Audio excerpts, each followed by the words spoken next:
Howdy, folks. Welcome to Rimworld. This is a game I have played off and on again. It is one that I like a lot.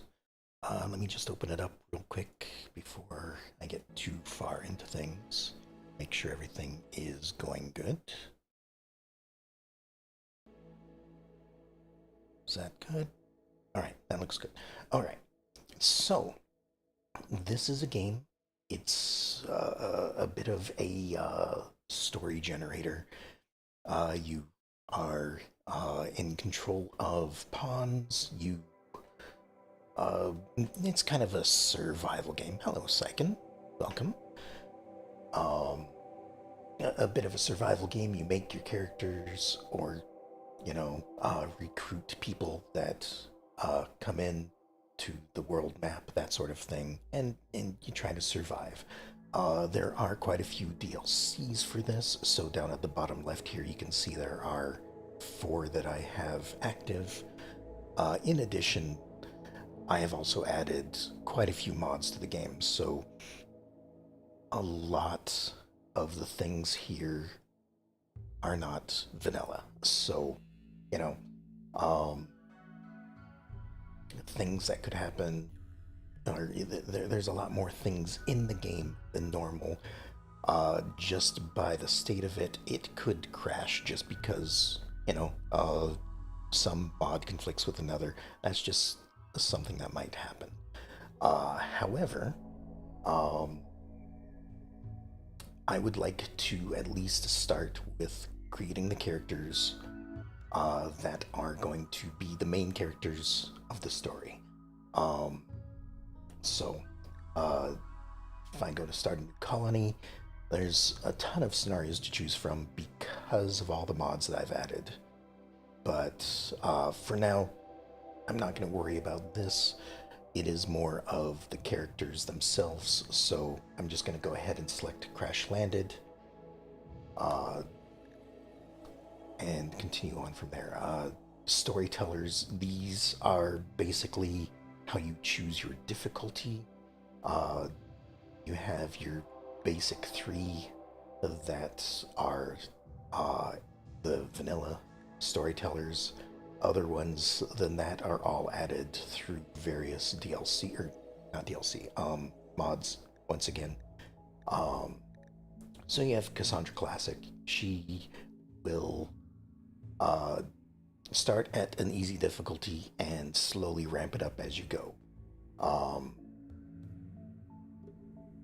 uh, the better you do, the more difficult it will become. Phoebe Chillax is similar, but she gives you more time in between uh, dangerous threats. So you have more time to build, more time to do whatever you want to do before bad things happen. But as it says, at high difficulties, she hits just as hard as anyone. So, it's not necessarily an easy mode. Randy Random here doesn't really care. Like, he doesn't care if you're doing good, if you're doing bad. Um, he will randomly affect the situation no matter what. So, a lot of people view him as the most difficult because he can basically double the danger of uh, any encounter that happens. But again, for now, I'm not really gonna be messing with these too much. Uh, we're mainly going in for the character creation, just because I want to start with 3 to 5 characters that will have a broad spectrum of talents and whatnot, so that hopefully nothing will be um, missed. We won't be lacking in any area too badly. Um, but I'm just going through this as I go through the tabs, just so you know what it is that you're looking at. So this is the world portion of it. Hey, the Templar Knights, thank you for stopping by and hopping in. Certainly appreciate it. Um, so this you can modify the world as it is. You can again, I've added mods, so you can change the size of the continents on the planet. You can change some of the different like population, rainfall, temperature, that sort of thing. And then over on the right are the different factions that will be living in the world. Some are good, some are bad, and some fluctuate between the two. So again, not gonna really worry about this too much. So just gonna hit generate. Unfortunately, the character creation part of the game is at the end of everything. I'm not really sure why, but that's just how things go. So this is just a randomly generated world. Uh, I have it set to tiny. If I were to go back here and go back to default and do something like this and generate, it would take a little bit longer, but uh, it's a lot bigger. I guess just by looking at it, you can't really tell, but like the hexes are smaller in a default world. So basically, the distance between these two cities is like 4 hexes, but in the other in this tiny version, the distance between those would be a lot smaller. So like same visual distance is only 2 hexes instead of 4 or 6. So again, this part isn't what I am focusing on at the moment. Um, oh, right. I suppose I have to choose a place for me to live. I'll just choose there. Again, doesn't really matter at the moment. We're just kind of going in for character creation. Next part is an ideology. It's basically like the beliefs that your characters um, want to have, that sort of thing. Um, I do have a saved one, but just as a quick view. So you get like all these different options. Again, it's modded, so there's a lot more than there would normally be. So you could, like be a flesh cult, all about flesh shaping and you know, all that sort of thing. You can be corsairs, so kind of like pirates, that sort of thing. Um, uh, Secretism, which is kind of the worship of insects and stuff like that. So, a lot of different things. Again, I'm not going to worry about this too much uh, and just say that it's inactive while I make the characters. And then finally, get to the character creator. Now, normally, you get you choose, in this case, choose 3 out of an available 8 characters. Everyone has different things going on with them, and normally you just have to choose out of what's given. I have actually added mods that allow me to create characters specifically, so you know um, we can go ahead and modify things. So, but first of all, let me just go over a little bit of this. So, of course, you are given random names. Um, all of these in the middle are your skills. They are values between 0 and 20. So 0 being, you know, uh, no skill whatsoever. 20, I don't even know if there are anybody with high skills. Looks like 10 might be the highest out of these guys. So, 8, I believe, is, employable professional. So, a little bit better than average. and it goes all the way up to 20. So yeah, you have traits that affect how your character is. So like, um, just uh, here. So like, this person is too smart, so they get a bonus to learning things. They have a mental break threshold of a higher percentage. Hey, kitty. Um, Glad to see you here. Uh, and then global certainly loss is through ideology. So their ideology can be influenced less so than normal. And then they're also kind, which um, gives various different things. Like, uh, they won't be as angry at other characters. They won't start fights as much, um, and things like that. There are a few hidden things that it doesn't just outright tell you. But like, if I were to go into the character creator here, um, so first thing is their race. I have added quite a few. So normally there are just humans, I believe, and some of these others are all different. So like a Dragonian um, is kind of like a half dragon character. Um, they have good regeneration, that sort of thing. Um, and more or less, all of these are different to some extent. The Kiro race is somewhat cat-like, I guess.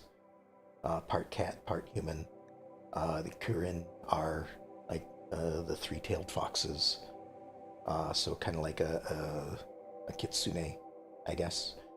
You've got your ratkin, which are, yeah, actually, here, let me just select them and just give you more of a visual representation. So if I were to select one of these guys, say a carpenter, uh, it kind of glitches out because it is a mod. So I had to generate a new one. So, you've got your character, they've got their cat ears, they've got various different traits. Some of them are racial specific, like their backstory. You can see these are Kiro specific. Um, if I were to say go to Ratkin and just go with a colonist here,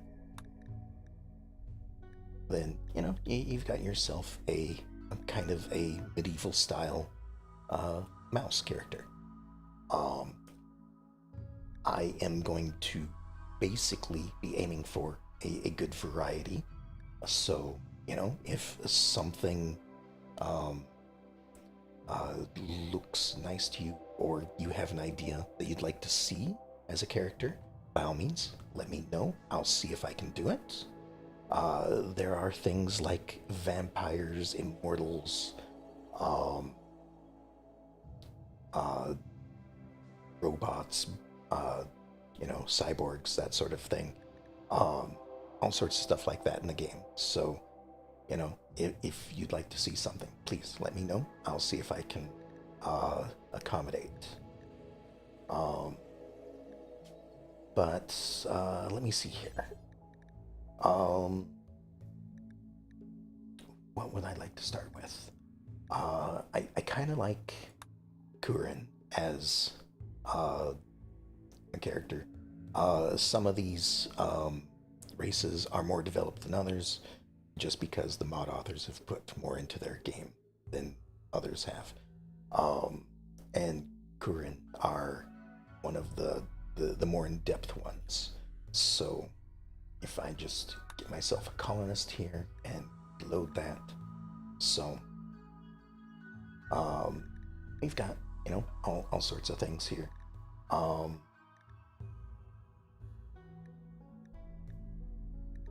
I am going to like one of the options that were added were in one of the DLC were children. So, you could have children in the colony, you could raise them, that sort of thing.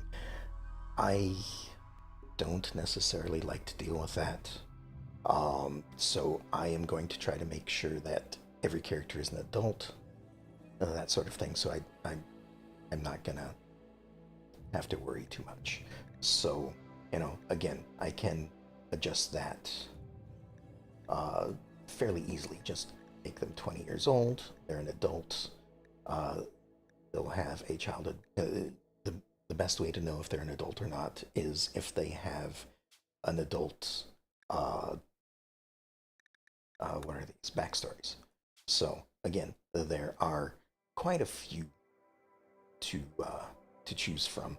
I'm not going to try to take too long, but you know this is going to take a while, I suppose. Um, so for the first character, I want kind of an all-rounder. Um,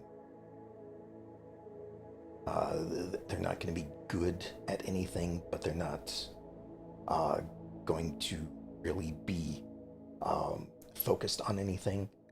Just as a catch-all if I forget something. So, um, first off, they're not going to be. Uh, what is this?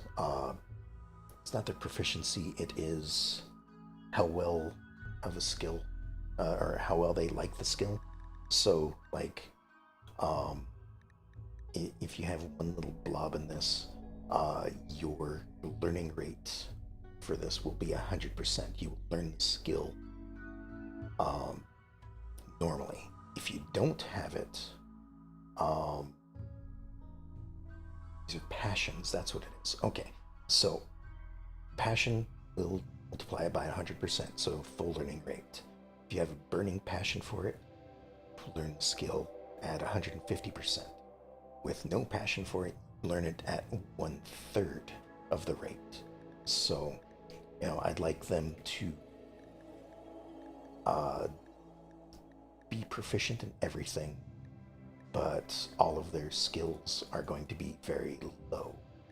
So maybe 4 at maximum for everything. Um, I can't quite modify the numbers yet because they are going to be influenced by the backstory and the traits that you can choose. So, you know, uh, so for example, I come up here. Now, some of these traits or backstories uh, make you incapable of certain types of work. So, uh, like uh, dumb labor or skilled labor, things like that. So, uh, oh, thank you for following Templar Knights. I certainly appreciate that.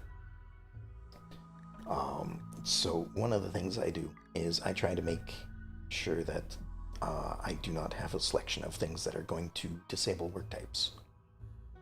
It's just my preference, you know. So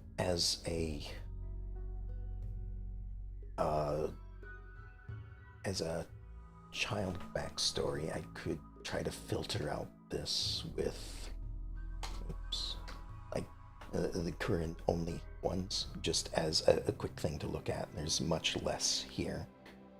So, things like the first current is uh, one of, oh, hello, Marie. Um, one of the first current created, so, it's just a little bit of a backstory. Gives you bonus in cooking, crafting, and social.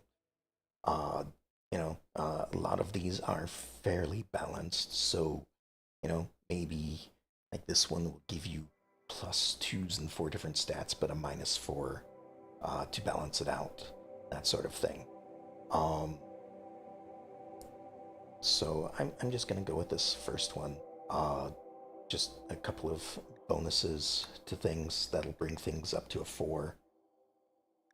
And then again for the adulthood one, uh, you know, let's see if we can narrow it down to this sort of thing. So, uh, maybe they were a former chef, so I give them bonus of cooking, uh, which might not be bad considering that cooking is currently sitting at a 1. Um, you know, um, some things I might look for are melee, mining, cooking, animals.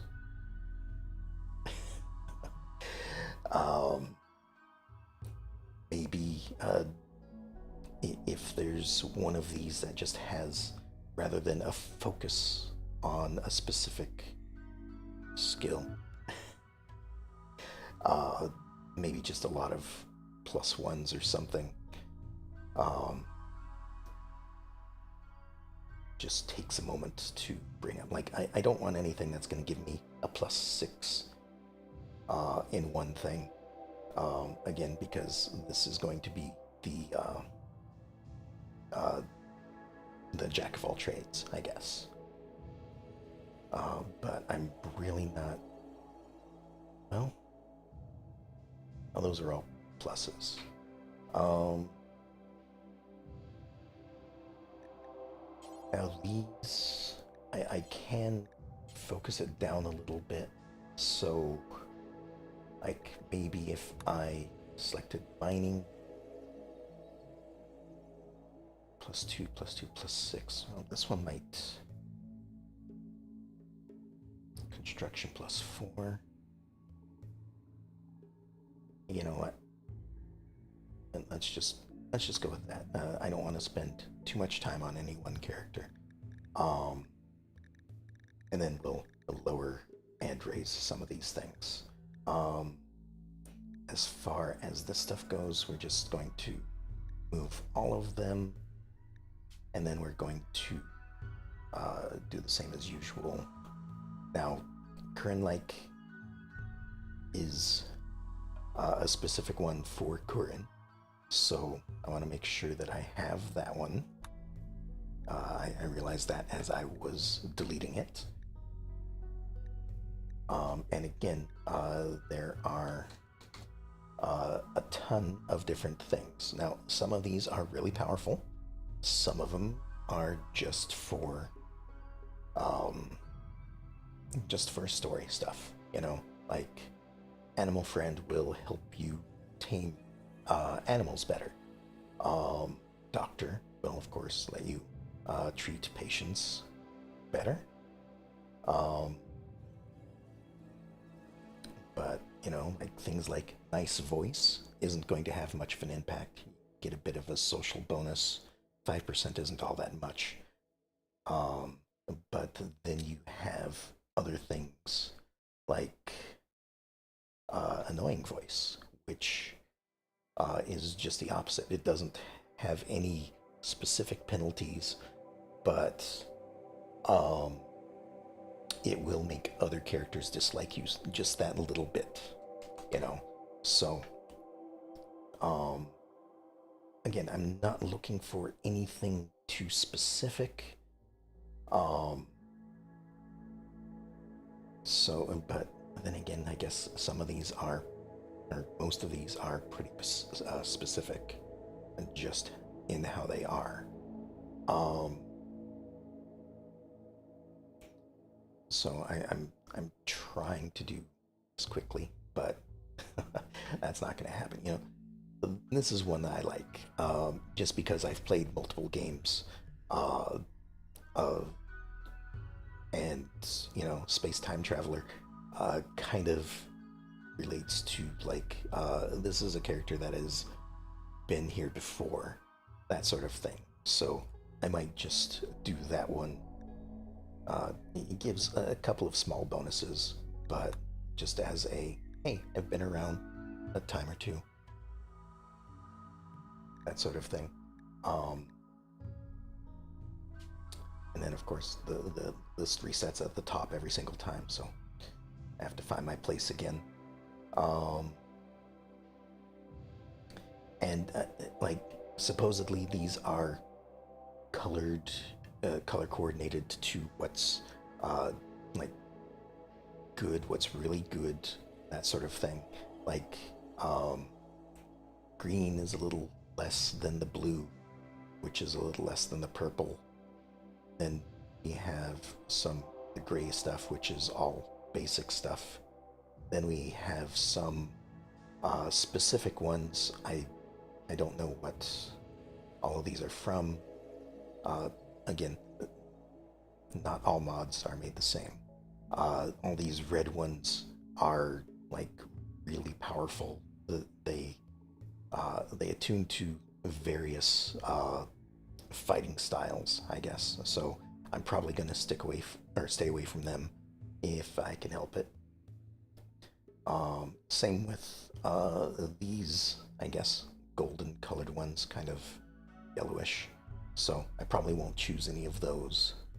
But let me go back up to where I was. I try to go for, three three traits that um, that are helpful, and then any amount of just character building traits. Uh, like if it sounds interesting, I might go for it rather than if it is a good skill. Um, so architect might be good just for construction's sake. Um, it is one of the higher skills at the moment. I will be lowering it back down again, but some of these traits can raise these skills, so I wanted to adjust these numbers as the last thing. So they can build things a little faster, a little bit better, that sort of thing. I might just go for that. Um, Let me find my place again. Here we are. Um, Maybe immunity might be good for like uh, recovering from illnesses. That's kind of funny though. I uh, they are good at healing. They are they recover injuries faster, but because they've never gotten sick, their chance to poison food is 800% greater if they're cooking stuff. So I kind of find that funny. Um, Super luck might not be a bad one to take. It's kind of um, whoops, sorry, that was me knocking my water bottle. Um, it kind of fits um, the jack of all trades type thing. So, maybe do that. So, now we've got like two things that are um, good for the character. Maybe add one more. Um, I don't know if I'm gonna add any bad ones. Again, my intent is to have a small colony. Um, uh, like I don't think that there's a limit, but the more people that you have, the more uh, difficult the attacks that come after you are. So I like having only a few pawns to deal with, that sort of thing. Um,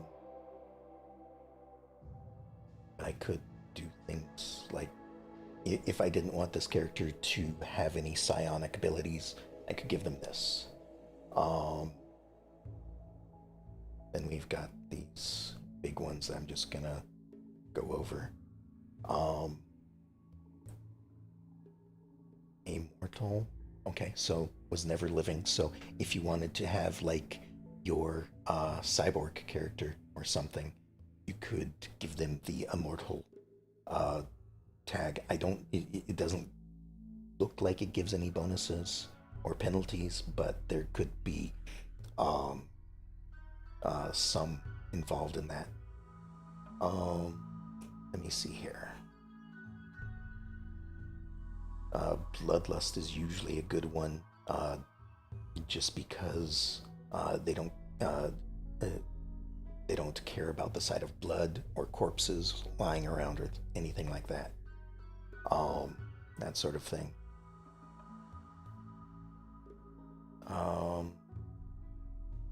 Let's see here. Uh, there is things like chemical fascination, chemical interest.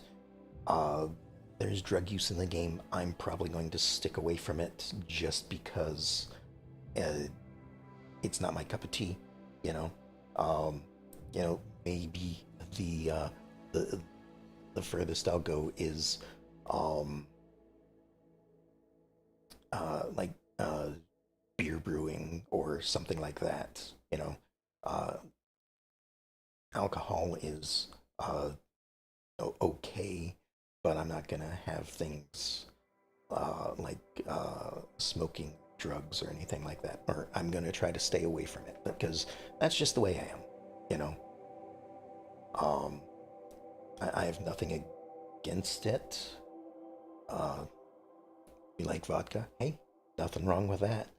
You know, I've uh, I've had a, a, a decent vodka now and again. Um, I do like sake. Uh, Whiskey is usually my go-to, but I don't really drink all that much. Um, I think for a while. ASMR yoga. Oh, thank you. Um,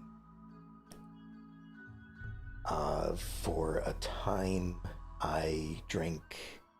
What was it called? I think it was called Route 100. So it was 100 proof, uh, basically beer flavored schnapps.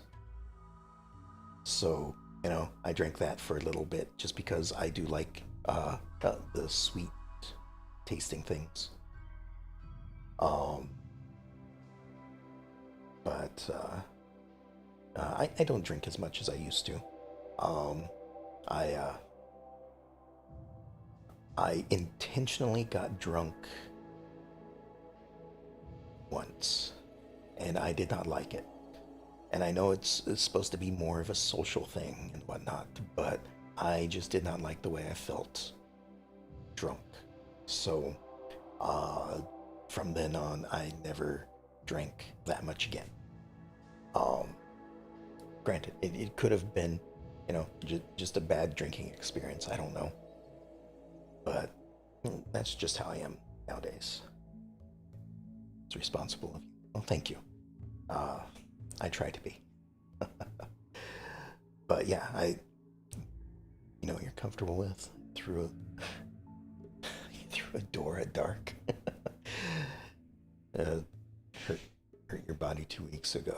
Ah, so that's what they were talking about in Discord. I see. Um, so let's see.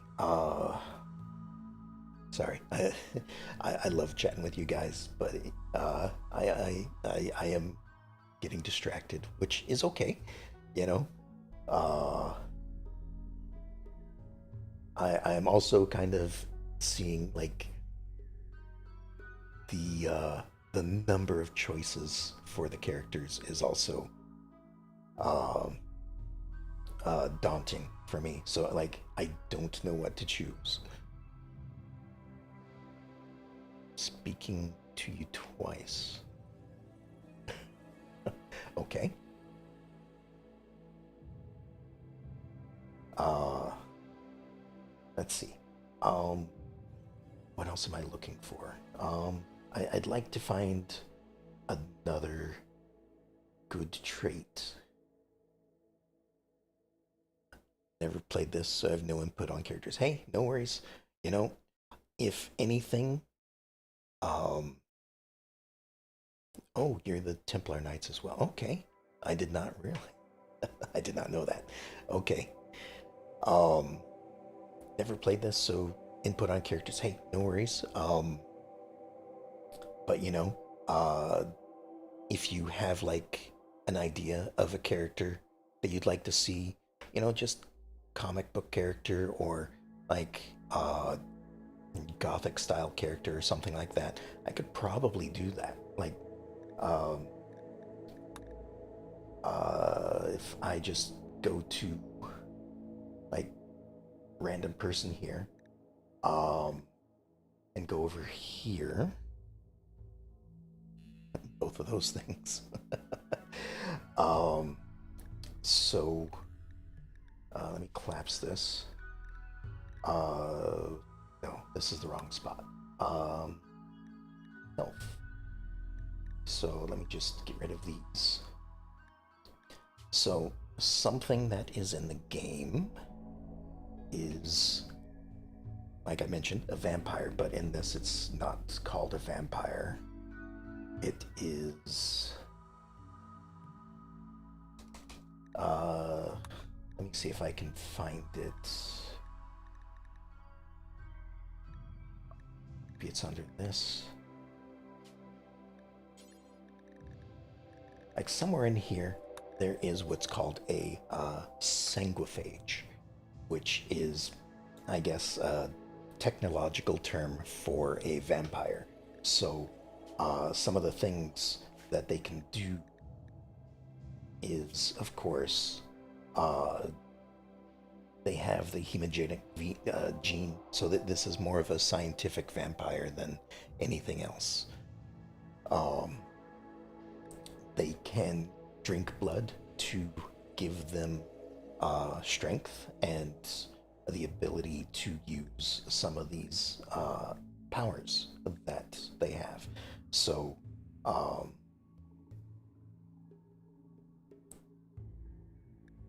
so like their wounds heal quickly. Um, they have strong. They're strong, so they can leap distances. Uh, they have keratin spines for some reason. I don't know if that's a vampiric thing or not, but they can shoot spines a short distance. They require death rest, so it's not so much that they um, can't be in the sunlight. They are slower in the sunlight, but it's more of after being awake for so long, they need to rest and recuperate for an extended amount of time. So, and then of course, blood feeding is their ability to drink blood and use it for themselves. If I can find a way uh, to do that, I could certainly add a vampire into the game as well. Also, you know, I can give them names. So, uh, if any of you want to be, I could probably give a character your name so that you can be in the game. Of course, I'll try to keep you alive if that's the case. Can I make a cult of vampires? Yes, I technically could. Um, but I think that at the moment, there's so much variety that I have available. I'd like to kind of, um, like maybe two vampires tops. But yes, I could make a cult of vampires. I could make a cult as well, using the ideology stuff. Um, but like, I'm not exactly sure where it is in these tabs. I would have to take a look. Yeah, you can start a call. Uh, so, okay, let me, if I just save this real quick down at the bottom and go back here. So, a lot of you weren't here for this, but so we can make an ideologian. Um, I'm not going to do this tonight since I was wanting to make characters But, if you'd prefer, we could make a custom ideology, you know, uh, just create something. So if you if you wanted a cult, what type of a cult would you want? So a lot of these are uh, very different. So some of these are modded. So like the current, like I was talking about, have their own ideology. Um, but you have your corporate origin, a sexy kind. Okay, so like a flesh cult, like um, well, this one probably not so much. Revel in the putrid embrace of decaying sinew and writhing tendrils of flesh beasts. So that's probably not what you're looking for. Or do you want more hedonism or eldritch cult or it's another good one. Corsairs, as I mentioned earlier, were kind of like pirates, steampunk, you know, that sort of thing. Um, uh, there are some other ones as well, steampunk too. uh, we This one is just the basic structure, so unfortunately, you'd have to choose one of these as the main structure around it. I'm not certain if there are very many steampunk like clothing or weapons or anything in the game at the moment. I could certainly look and try to add them in. Uh, but it's just like steam powered technology. Sounds high class. Eldritch. You could do Eldritch. So, like there are ancient entities in the universe that are more powerful than mere gods, immensely powerful and utterly indifferent to us humans who can barely begin to comprehend them. Only by worshipping them can we hope to placate their ire. So, if we were to choose this, some required precepts would be essential corruption. We would want to corrupt other things, whether plant life, people, things like that. Uh, we would have an incantation as a required ritual. Of course, the Eldritch style, and we would be able to build an ominous obelisk. Oh, we certainly can be evil in this game. Um, so you know what?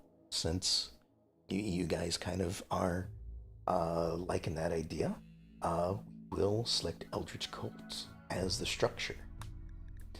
So again, because I have modded this, there are many things to choose from, and um, not all of them are good, not all of them are bad, not all of them are evil. It's all coming together. So, like, um, this top section is kind of a low impact type thing. They don't have as much going for them, but they don't have as many restrictions either. Further down, you have more of a medium impact thing, like Bushido, sadism, party life. Probably not going to choose that because that one is a bit difficult. Blood feeding for, if we were going for that cult of vampires. Um, and then down at the bottom are the high impact things. Them all. We don't want party, we want power. So what you're saying is we want to be supremacists.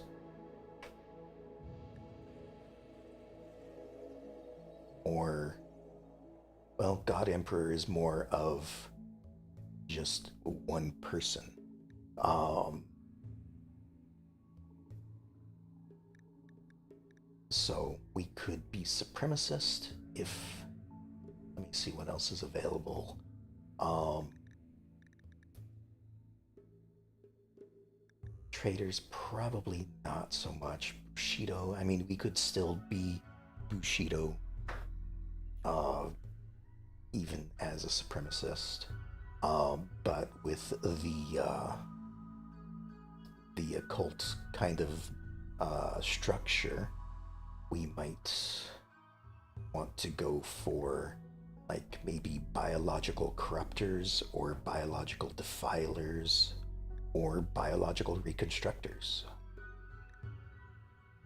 Um, and also, I suppose if you wanted to be even more specific, you could um, go for female or male supremacy. Um, but biological? Okay. So the difference between these, so biological corruptors, this one revolves around a Garanlin tree, which is in this game kind of a big dryad tree that you can tend to and get different little uh, dryad creatures, not like the the sexy wood nymph kind of dryads, more of an animalistic dryad creature made out of wood type thing. This would uh, revolve around corrupting that tree and getting different varieties uh, of dryads, or warped dryads or something like that. Biological defilers. Um, so for several centuries, humanity has been planting the seeds of terrestrial life, myriad of worlds. This was a mistake, one that need to rectify. So this is more of hating of animals type thing. So, you know, uh, not bonding with animals, slaughtering animals would be desired. Releasing animals is discouraged. I don't know if that's quite what we're looking for.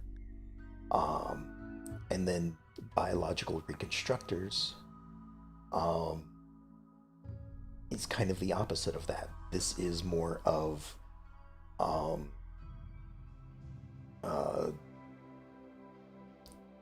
like more of a Noah's Ark type thing. So I think by the sounds of it, we would more be looking towards like biological corruptors if we want to go to this point. Like, um, we don't necessarily have to corrupt grand trees or anything like that. Um, Other options could be one, roll the ball. Um, I don't know if there's something like that in this. I know that there are a lot of Lord of the Rings mods for this game, so I could build an entire world based off of Lord of the Rings. Let's do it. You know the game more than me. Just have ideas. Hey, no worries. Um, there is also Ritualist. So this could be one that we might choose. Um, Madness could be one. Um, Not so certain on that one. Like, this is more of insanity type madness than anything. So it'd be less control. Lead us, Captain. Um, Maybe let's go for a ritualist. So, what this one would do is there's greater energy in the universe through ritual we can understand and harness its power. Required would be psychic rituals are exalted, void study, very efficient. I'm not sure what void study is.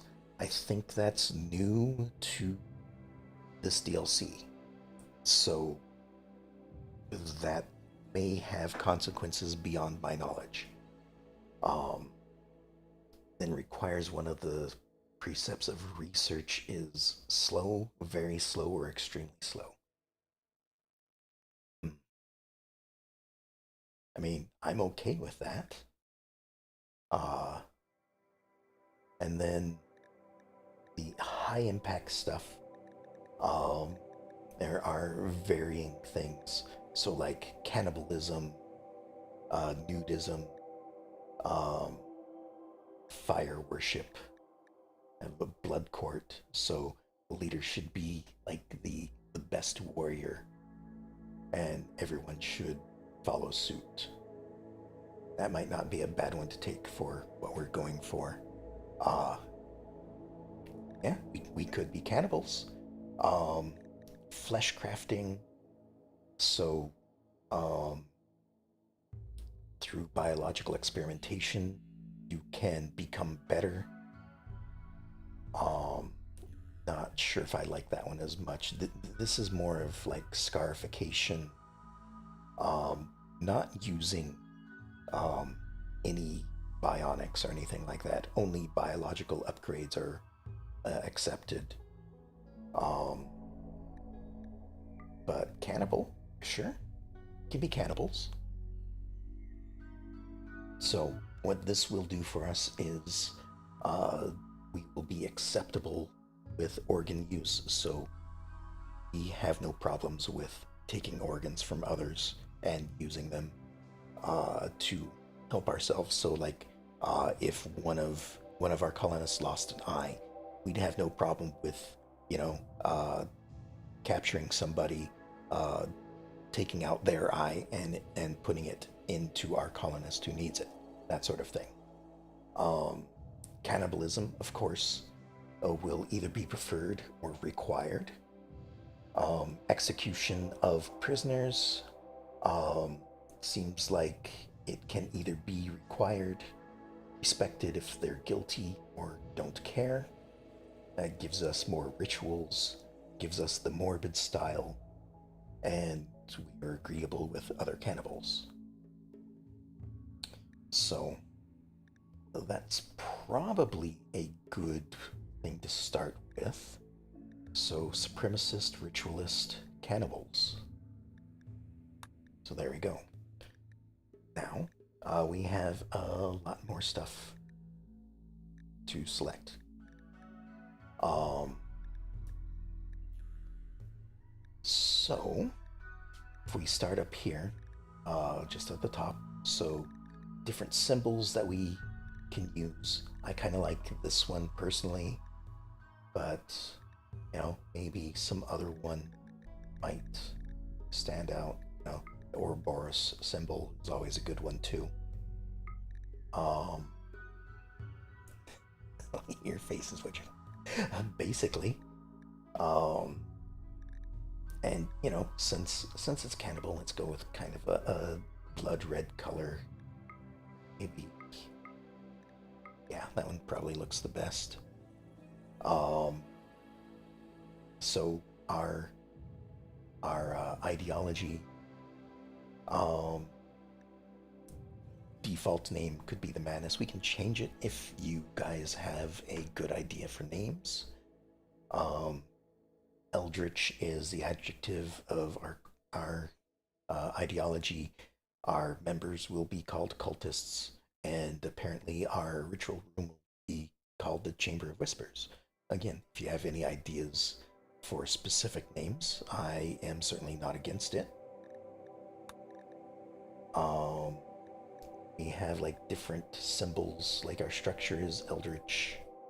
Um, we have both morbid and Eldritch styles. These are the three memes that we have selected, so Ritualist, Cannibal, and Supremacist. Um, Apparently we have deities to worship. These are all, again, random. I don't really have a need to modify them. Just leave it as is. Um, so, our precepts. Um, so currently it is set to required, ravenously required. So this is as strong of cannibalism as you can get. We get the most benefits for mood out of eating uh, default human meat, but it's just humanoid meat in general. Um, and we get penalties for eating non-cannibal stuff. Um, we can change it to either preferred or strong. The penalties and bonuses would be less so if we do. So if we just set it to preferred, it would no longer be like the top thing. Um, but we wouldn't get nearly as many bonuses or penalties. So we'd only get a +2 instead of a +6 to our food. Um, or a penalty if we don't eat human meat within 8 days. That sort of thing. But human leather apparel will give us a bonus. Was that also in this one as well? It was. So a bigger bonus. So, I'm okay with it being ravenous if hopefully we can find enough humans to eat. Well, we should be able to because um, all of these are different factions or different ideologies. Each faction has a different ideology. So, all we'd have to do is just anger some of these people, and they will send people after us. So, that's how that goes. And, we can always call them up and insult them or something. Research, I am going to set to slow because very slow research really hurts. And humans for days, exactly. Corruption must be essential. So we are stuck with that. Void study is very efficient. Again, I think this is something new. So we will have to see how that works.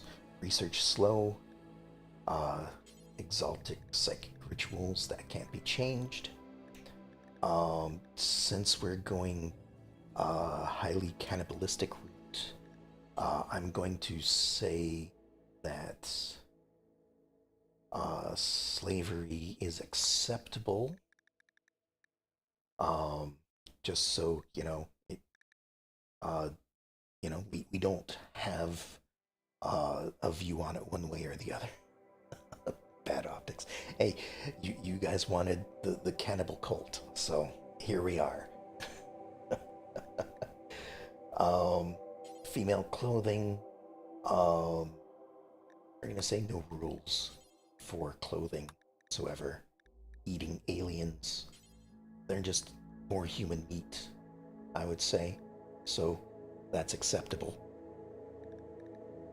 So again, we could make it required. We could have a specific cannibalism taste. So rather than just human meat, we would want alien meat. So we could set that as required. Again, um, seems like there might be a little bit of a code problem there. So maybe I will just set that to acceptable. So we are okay with eating meat. Like, this is basically saying humanoid meat is no different than animal meat. Should make them worship Emperor Yoko. Well, if we were going to do that, then we would have gone with the God Emperor meme. Ocular trees. So we did not take any of the biological changing things, so we're just going to be indifferent to ocular trees. Blindness, we're going to say is still horrible. There's no point in blinding someone on purpose. Corpses, we don't care. They're tasty, as long as they're not rotten. Execution, I'm going to say we just don't really care. We're not really... well, maybe a little bit for the supremacist thing, especially if they're rotten. Oh, I mean, like they say, meat tastes the best right before it goes rotten. So, I guess it gets like a sweet taste. Like, what I have heard is you take like a big chunk of meat, you let it sit, you let it rot for a little bit, and then you slice off all the rotted stuff, and then the center has like a bit of a sweet, still really good meat inside, and that's like apparently something that people do. I've never done it personally, but I've read about it in books and stuff. Um, Fungus, we're gonna say despised. We're cannibals. We don't want to eat mushrooms. Uh, how we feel about alien races, I think, is fine with being neutral. Um, it's not like we dislike or respect them any more than anyone else. Again, alien slavery is acceptable, just like normal slavery, or like we don't have a don't care option. So I think acceptable is basically we don't care. Sometimes the meat smells off, but not bad, so you try to cook it quickly so it doesn't go to waste. Well, I suppose that's true. Diversity of thought. Uh, how do we want to treat other ideologies? Are we okay with other ideologies? Uh, are we gonna have bigotry towards other ideologies? Do we want to convert others to our ideology? If so, then we might want one of these three options. So, like moderate or something. So, do we want to have slaves and also be racist? I mean, um, do we want slaves? Not necessarily. Like, acceptable. I wish they said don't care instead of acceptable, because acceptable in this case is don't care. Otherwise, it's either horrible or approved. So, trying to eat while watching this and then making me laugh too much. Well, I mean, there is a reason why this game has been flagged as mature audience only. I think it might also not be allowed in Australia. Um, so there are some things in this. So um, I'm okay with being neutral. Um, it gives the least penalties. So insect meat, we're going to, I think. What do you think? Is meat meat? Do we not care if it comes from an insect, but we still prefer like humanoid meat? Or do we despise eating insect meat? If we despise it, then we won't use it for cooking, or we will hate eating insect meat. And the reason why this is a thing is because uh, in Rimworld there are giant insects. So they like to live in caves. They like to burrow up from underground. You look away for a second and come back to what exactly? We are discussing the ideology that we will be following, the cult, if you will. So, with the help with mainly Kitty and Syken here, uh, we have decided to be supremacist ritualist cannibals. Let's eat bugs, delicacy in some countries. Okay.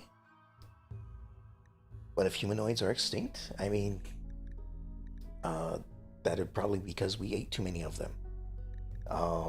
Okay. Insect meat. We will love insect meat.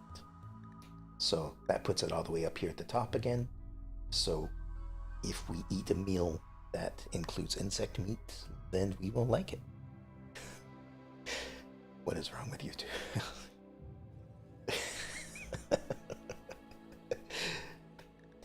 um, all right, so that was somewhere in here.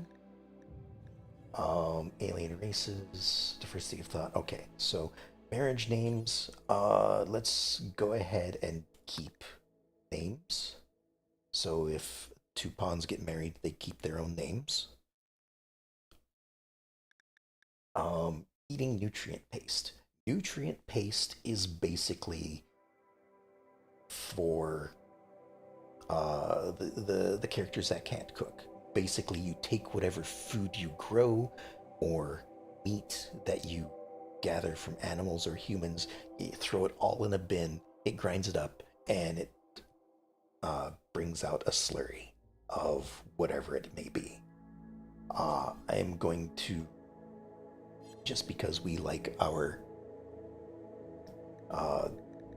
our meats, it seems, I'm going to say that we will not like nutrient paste. We have to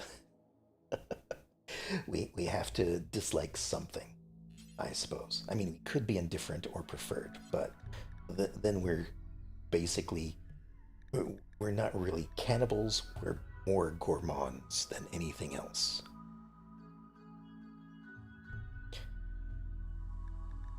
Um, let's see. Scarification is horrible, uh, unless we have one of these other memes, so like pain of virtue or flesh crafting. Scarification is viewed as horrible. So um, we're going to leave that there. Slavery is acceptable. Again, I wish they use don't care. Um, so we get no penalties or benefits from that. A death is normal. Um, could be like we don't care, or we could be troubling about death. Uh, don't care actually makes it uh, higher up.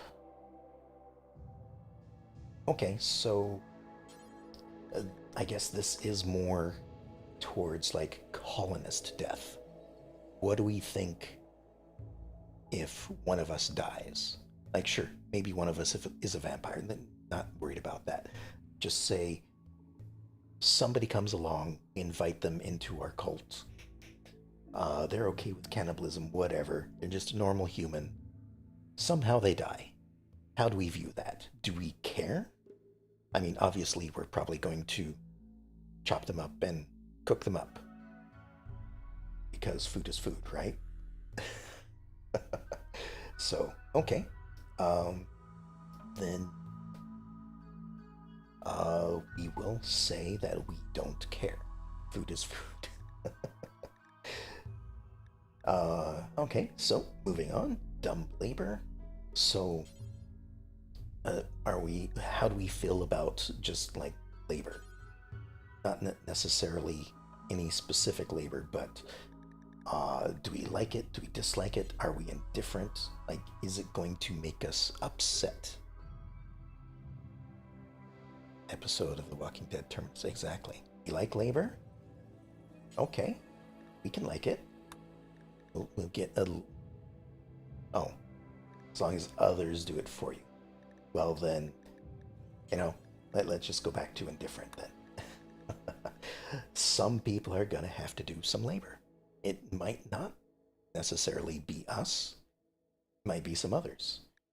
Um, illness, we're going to say indifferent. Our options are either preferred or indifferent. We do not like necessarily getting ill. Got something for them if they don't listen.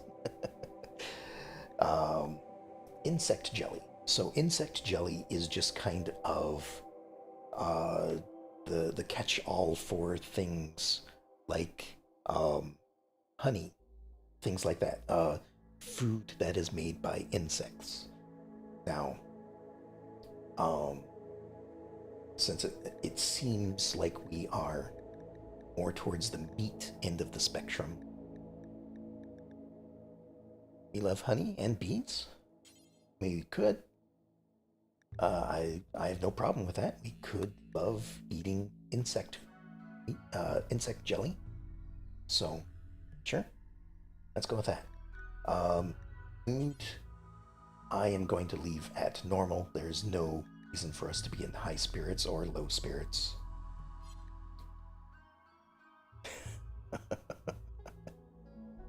Uh, we can focus on me getting to. I sure, but we'll be neutral.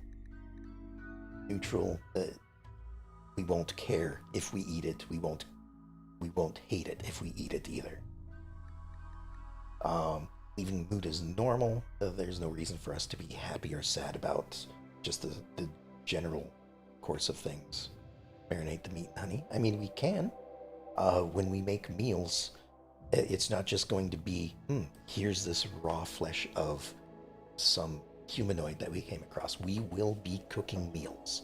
So, but instead of um, like chicken curry, it'd be, ratkin curry or something, you know, some some cannibalistic meat instead of animal meat.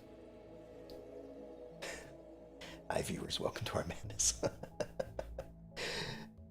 uh, Recreation. Again, I don't see us as needing anything other than the normal stuff.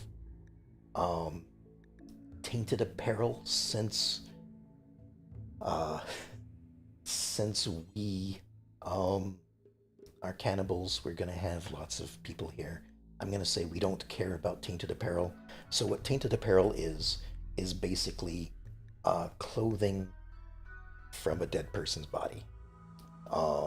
In Rimworld, basically, people dislike wearing clothes from uh, somebody that has died. I actually have a mod added in where they don't care until the body starts rotting. But I think just with the way we're going to be. Oh, we don't care about uh, tainted apparel. But what about tattered apparel? How do you feel about clothing like getting rips and tears in it? Are we going to be normal? Normally, it's disproved if like a piece of clothing gets lower than like 50%.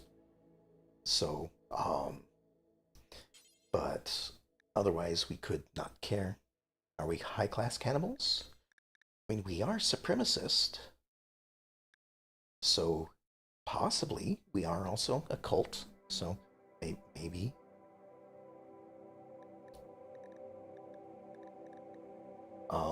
It's not too big of a deal about being disapproved. We'll just have to make sure that we keep um, our clothing and equipment. I think it's just clothing. Uh, uh, in decent repair, which we can do. There's no problem with that. Violence is acceptable. Physical love apparently is free, so there's no restrictions. Um, Syken's comment earlier makes me think that he would prefer it to be free and approved. So, maybe do that. Again, organ use is acceptable. That's just the way it is for cannibals. Spouses, um,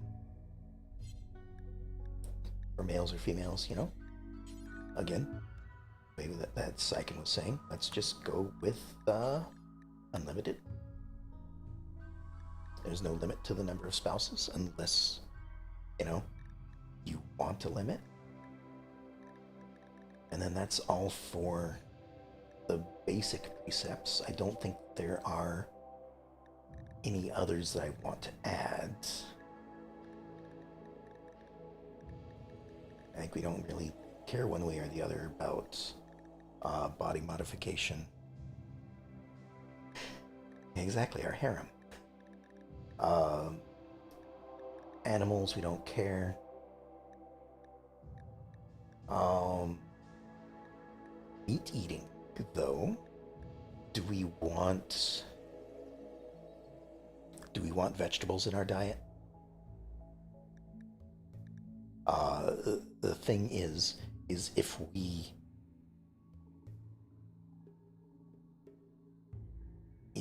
don't want vegetables, it might limit the kinds of food that we can make.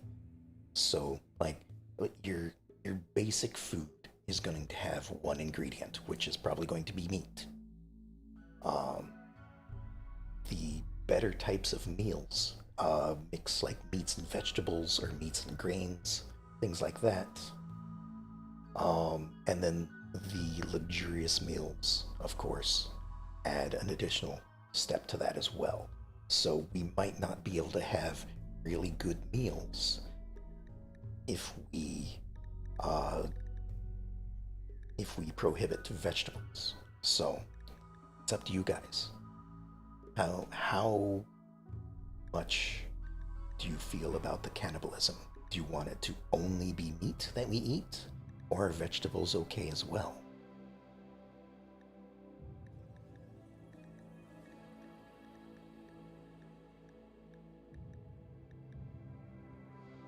How else can we see without carrots? Okay, sure. We'll keep vegetables as acceptable. Some of these other things don't really. Yeah, they don't really seem. Uh, I mean, I'm sure some of you would want the alcohol desired, but we're okay with alcohol. I'm not gonna make it a uh, a requirement. So yeah, I think we're good on that. This is a lot of stuff anyway. Um,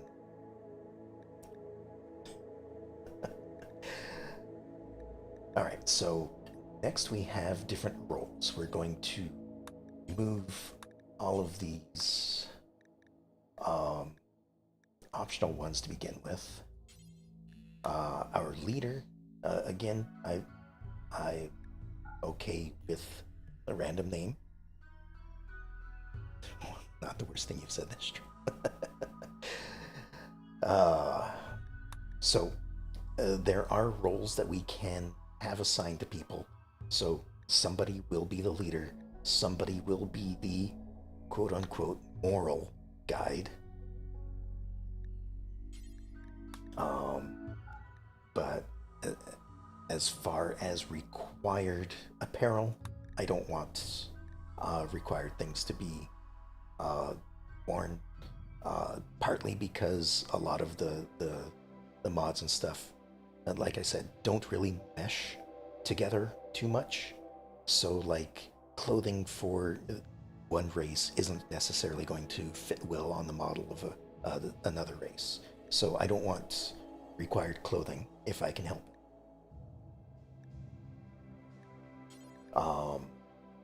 As for other things, like we could have a shooting specialist, a melee specialist, a master stylist. Um, I don't really like these because when, say, you become a shooting specialist, uh, it disables a lot of work. So if I were to make somebody a uh, gun specialist, they would no longer cook, they would no longer build things, they would no longer grow plants, they would no longer mine uh, out the mountainside, they no longer cut plants, they would no longer craft things, they would no longer make uh,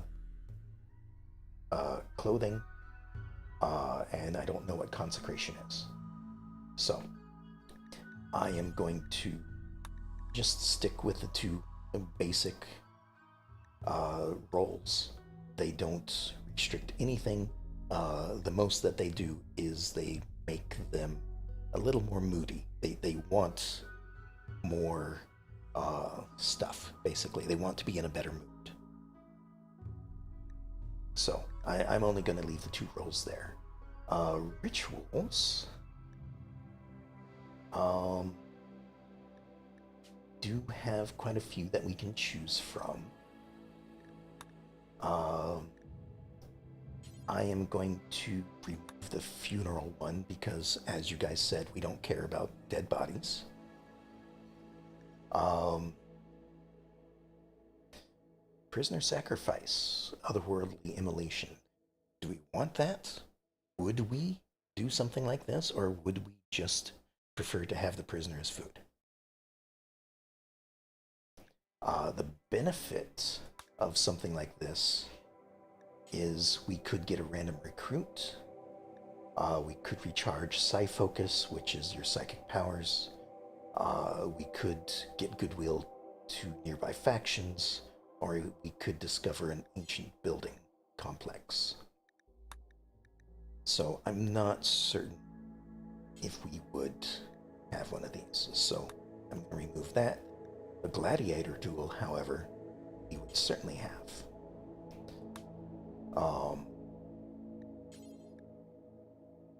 Just going to set that to discover an ancient complex. So do that. So basically we take two of our prisoners, we have them duel. One of them will survive, the other one might. Then, of course, we can have a festival. Nothing wrong with a festival. We'll have incantations. We will, however, allow this to be done at any time. Just have a countdown in between the times that we can do it. And then, what else could we do? Oh, how about this? How about a cannibal feast?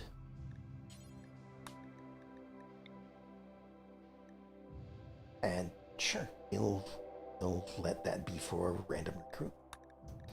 So basically, we get a bunch of food together. We have ourselves a feast, and maybe somebody will join us.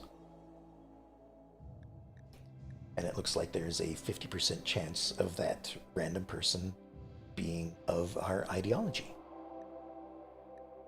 All right, so as for buildings, would you prefer a pew to sit down in, a sheet to kneel on, or a pillow? I kind of like the pillows, just because it sounds comfortable, rather than a solid wood pew, which are not comfortable after a while. Sounds more comfy, exactly. Hold on. It's one of these buildings. Oh, I need to add a building because of our cannibal feast. We need the cannibal platter. So we need to have this as a building. Basically a giant plate of food for us to eat. We're high-class cannibals. Exactly. Eldritch Shrine. I guess we don't have too many options here. So, sure, I'll do that. And then we have... I kind of like the one that it gives. So, a statue. It's a large sculpture that we can build of different things. Relics. So, let me just remove these right off the bat. So, relics are like things that we can worship. They give us benefits and stuff. There's a long quest line for finding them, and I think if it is in here, I thought it was just called a skull. But I'm not seeing it anymore. Like, I thought it would have been at the top here. And it, like, there's all sorts of things that we can have as relics. Most of the modded stuff can become a relic. Maybe it's a head. I mean, I thought there was a skull in here somewhere. Just kind of cycling through it quickly.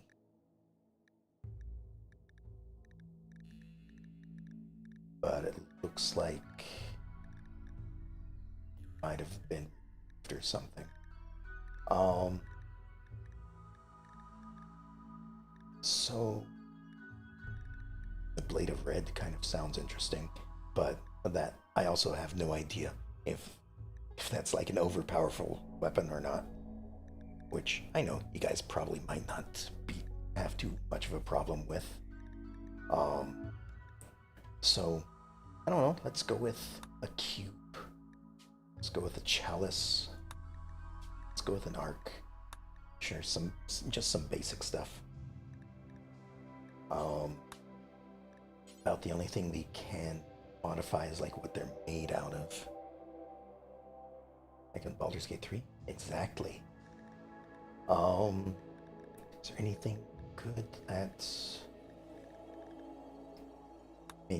made out of bone? Just cube made out of bone? Or the cup might be a better one to make out of bone if it can. It can't. Okay. About a jade chalice and a golden arc, something like that for relics that we want. Weapons, I tend not to do because this makes you focus on one type of weapon and hate another type. I like to use all types, so I'm not going to give us any restrictions on weapons. Venerated animals, I don't know.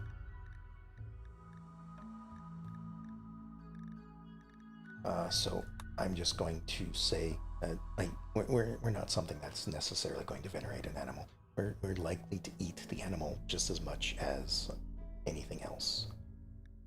Preferred xenotypes, again, we're not going to prefer anything, and we're not going to prefer any apparel. As far as appearance, this doesn't really matter except for random people that come in. So I'm okay with the defaults there, and that should be pretty much the ideology set. So what I'm going to do, like, I don't have enough time to start the game tonight. I had only planned on streaming for an hour. We're already up to an hour and a half.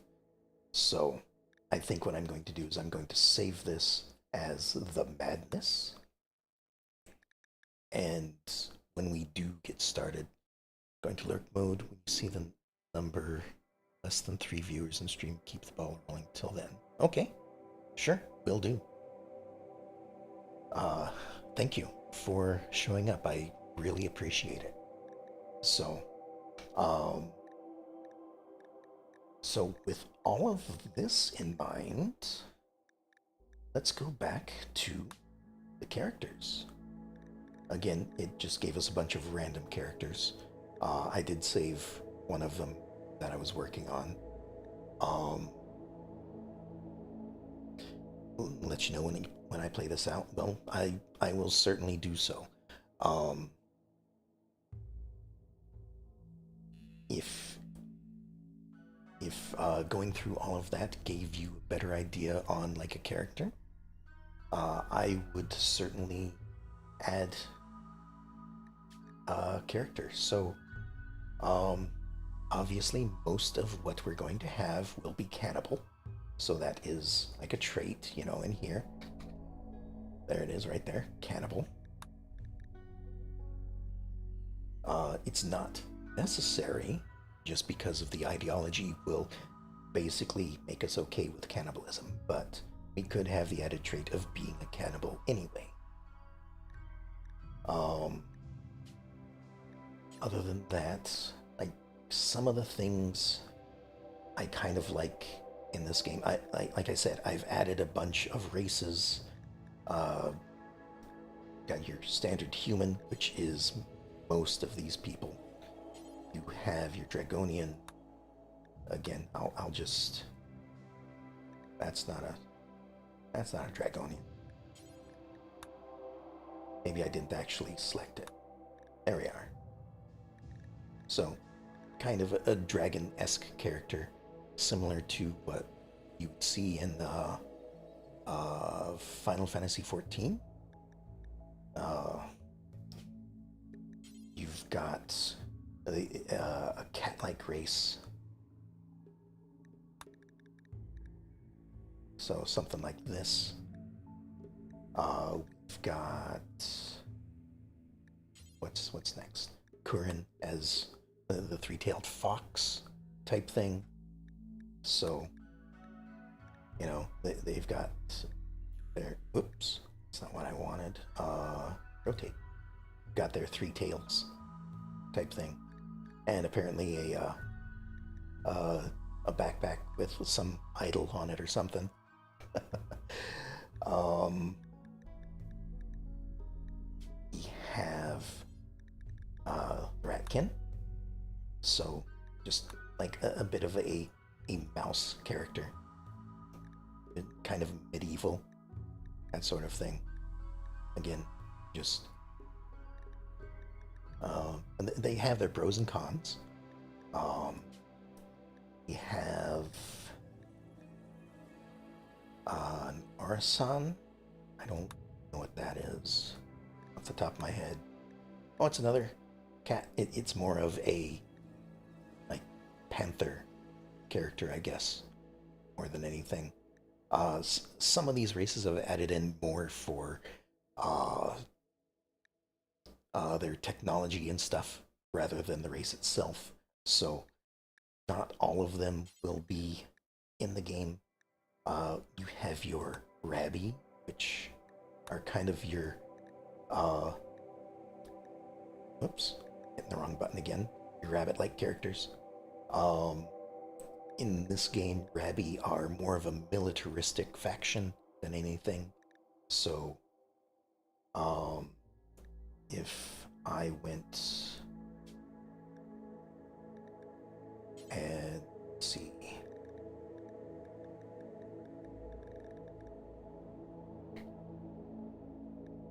if I went here, so here's a little bit like infantry fatigues, stuff like this. This is more like what they have. They're more of a modern militaristic race. So that could be an option. Um, the Roran is uh, one that I've most recently added. I added it because it looked like a new race that I haven't seen before. I have no idea what these are about. They seem to be somewhat maybe technological or angelic or something. Probably won't select them to begin with. Um, Anything with the Ziva faction is a little overpowered in my taste, so I'll probably stay away from that. Again, Cyborg looks like it's from the Zeva faction. The Euron uh, are a bit of a rabbit-like race.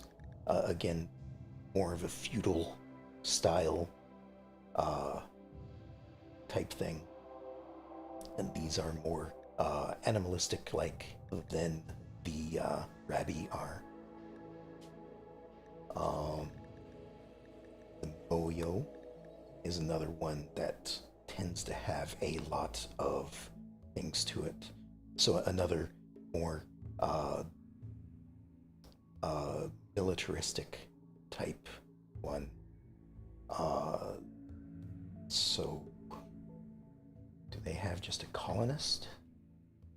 There we are. Colonist. So these are more of a aquatic character. They're slug-like, I guess. So, a lot of different things to choose from. But I know you had said that you were interested in vampires.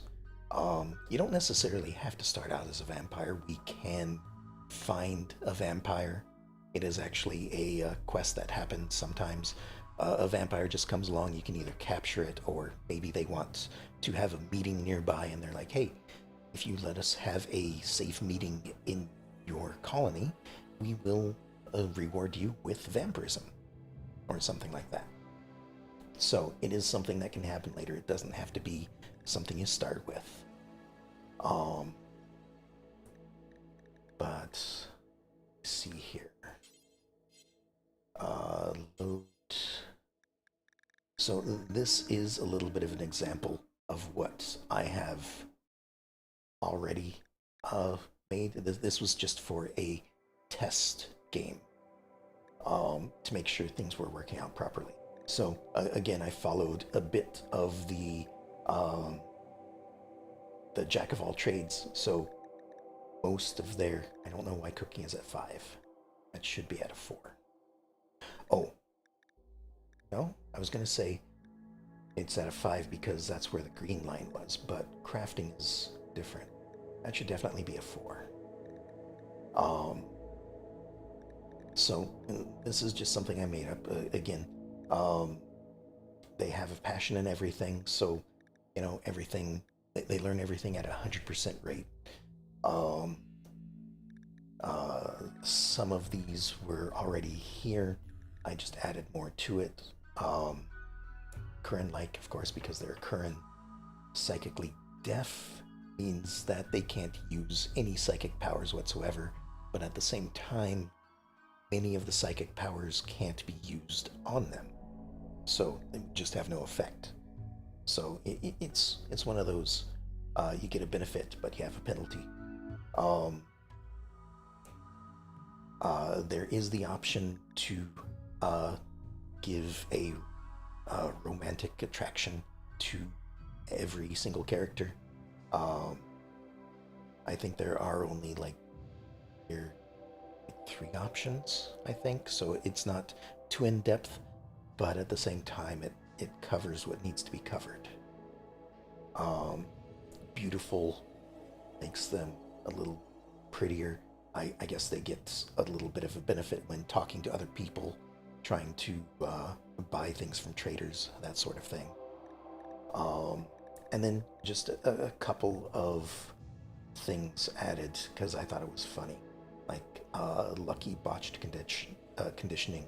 So reconditioning is a thing that can be done since I had them as a first Kurin. They've been alive for a while, so at some point this could have happened. Misandrist is one of those things that were just a part of the character when I randomly made it to begin with. I thought, why not? Just keep it. She dislikes and distrusts men. Sure. Nimble, again, another one of those that were just here. Sanguine, she is in a good mood more often than not.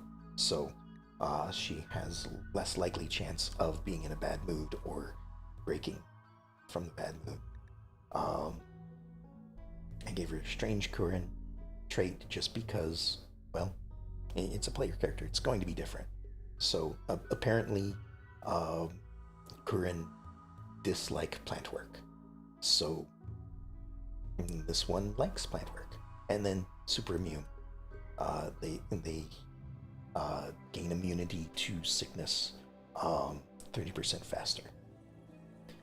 Uh, Other than that, they get just some basic equipment. I kind of wanted to start them off with more of a feudal style or antique style, I guess, whatever you want to call it. Um, Clothing, and then of course, because she is a first Kurin, I decided to make her immortal. So, you know, immortality. This is more of a Highlander style immortality. So, um, if you get decapitated, you are dead. Um, but if you find another immortal, you can uh, take their powers from them. So that's why it is a lesser immortal in parentheses, because that can be improved.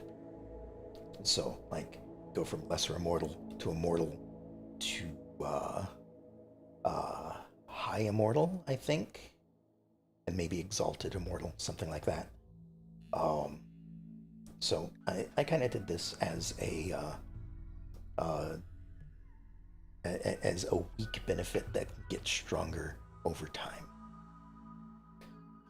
Um, Other than that, most of this has pretty much stayed generic. Um,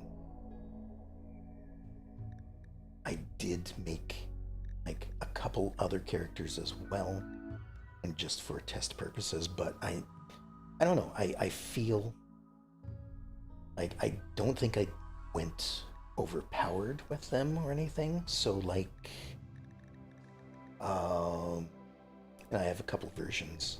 Trying to remember which of these are which.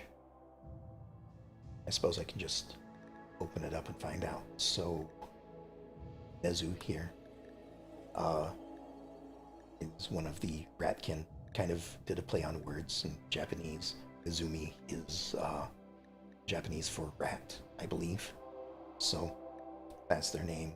Uh, they are the doctor. They are the researcher. They are the crafter. They're the one that stays at the base and takes care of it while everyone else is gone. Um, and then another one I made.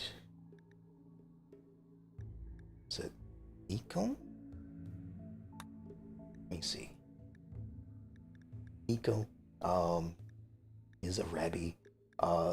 They are the combat specialist. They are good at shooting. They're good at fighting. They're the ones that are going to either protect the colonists at base, or they're going to be the one on the front line heading out into the world and exploring, that sort of thing. So, again, um, most of this was randomly generated. I just added a few things to spice it up. So, like, I focused on the combat stuff a little bit. Like, I gave them cover fire. So, their aiming time is down and their shooting accuracy is up. But at the same time, they really like guns. So, I gave them trigger happy. So, the aiming time is down 50%. So, they shoot twice as often, but their accuracy is greatly reduced. So while they'll be shooting a bunch more, they'll be missing a bunch more as well. That sort of thing. Um, and then there's another one I was kind of experimenting with. I think this was the other rabbit race. Um,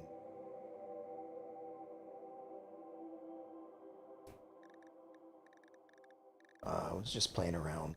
Look, looks like I was aiming toward a fighting character again, or Smith, something. I don't know.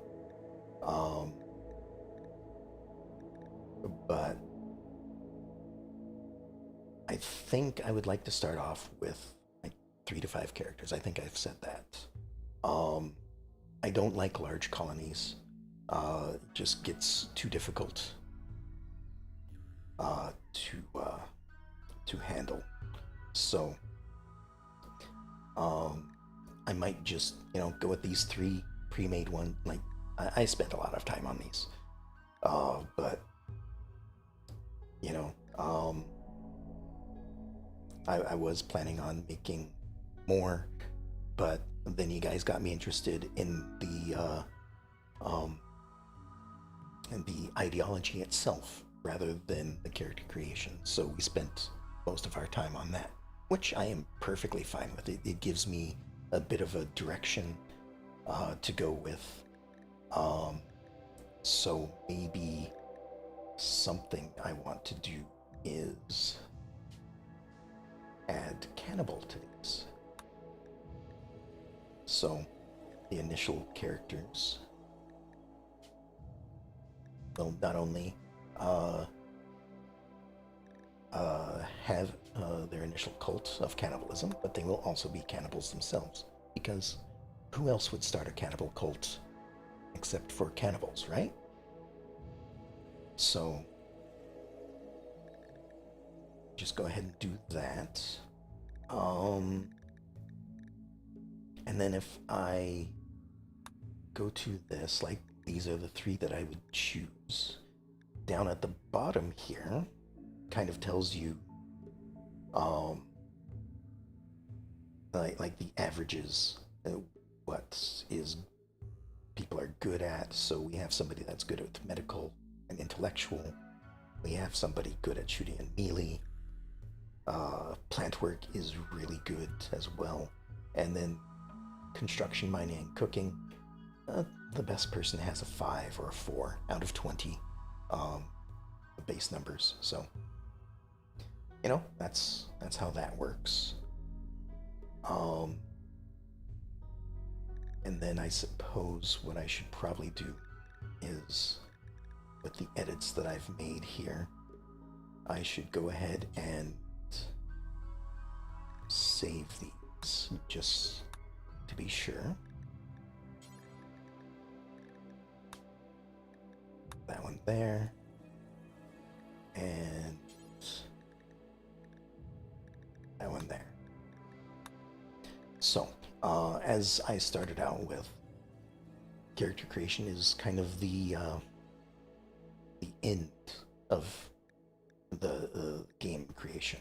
So, having done that, let me go back to the beginning. So, I'm going to make a new colony. Some of these are better starts than others. Like I know the end is the new beginning is a really easy start. I don't necessarily want that.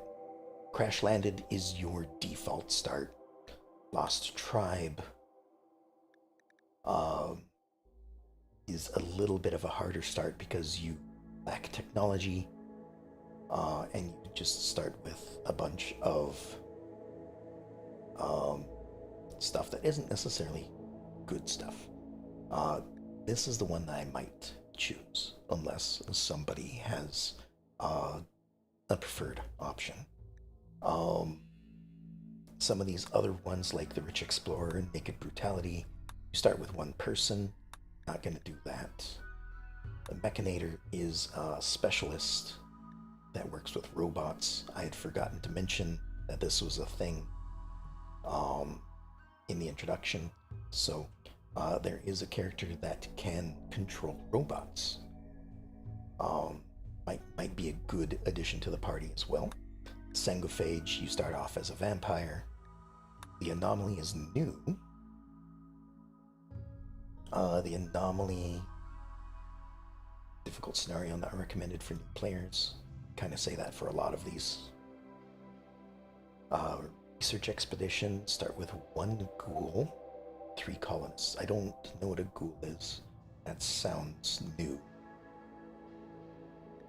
And then the rest of this stuff is faction specific or race specific. So you have the Euron over here, the Moyo, things like that. So I think what I would like to do is start off with a new tribe. We're gonna edit the scenario.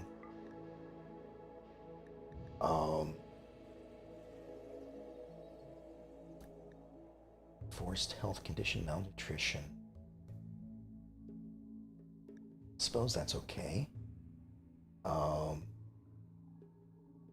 So we're low on food. We have a little bit of money. We have some pemmican, which is kind of like your tribal jerky, I guess. I'm not exactly sure what pemmican is. We start with some herbal medicine and some basic equipment. Could start with random pets. I don't really want to, because pets are gonna eat a lot of the food that we start with. and then just some additional supplies. So, don't need to save it. We're gonna go with it. So now we are going to choose the storyteller. I am, and this is something that you can change in the middle of the game, depending on how difficult you want it to be or how easy you want it to be. Um, there are a lot to choose from, but I think I'm just going to start with Cassandra Classic. If I need to change it up a bit, I can do so. We're going to go with a custom scenario, and we are going to go with reload anytime. There is a commitment mode where you don't get to load saves, but the reason why I am reloading anytime is because this is a highly modded game. I have... Let me check here. Sorry if it went quiet. I have 251 mods in this game at the moment. Oops. Misclicked. So something can go wrong at any time. So that is the reason why I have reload anytime. Just in case I need to, not because I want to. But these custom options, we're going to leave the threat scale to 100%. Most of these we're going to leave default. Like, we don't need extra stuff as much as I'd like a higher research speed to compensate the lower research speed we took for the ideology, but that's okay. Crest rewards, raid loot.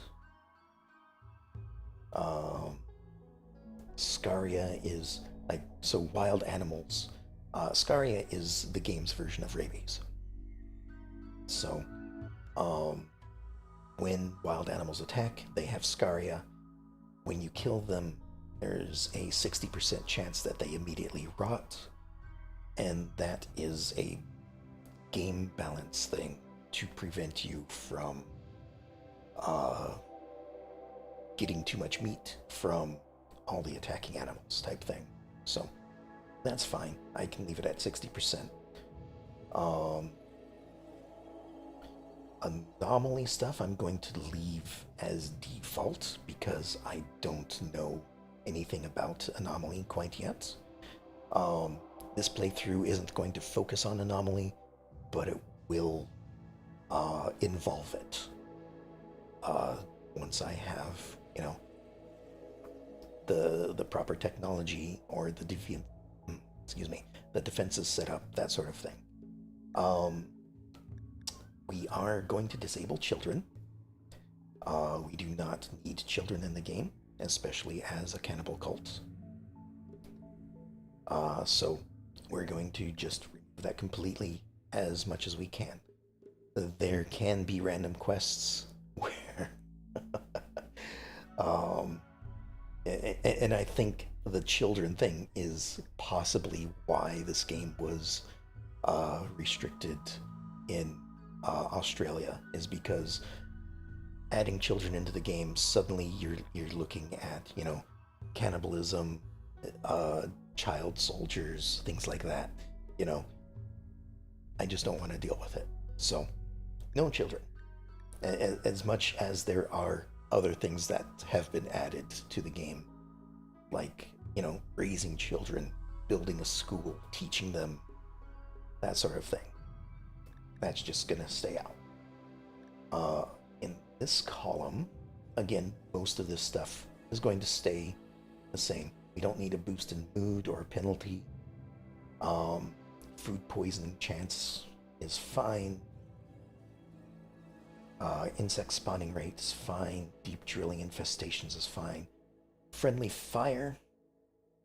So the default setting is if you are a certain distance away from somebody else, I think it's like 4 tiles, maybe 5 tiles, you have a chance of hitting one of the other colonists with a stray shot.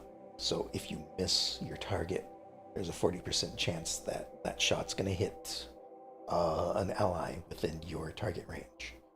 I'm okay with that. I can avoid it by staying within like the 4 or 5 tiles. And, if somebody happens to take a random bullet in the back, well, it was an accident. Um, Ancient threats, natural hives, unwavering prisoners, those are all fine. Can build things as normal, that's fine. Adaption is how the difficulty increases.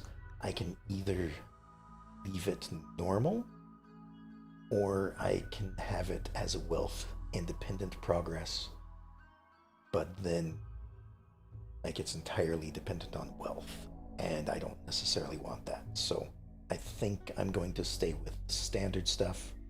Uh, 90% impact is fine.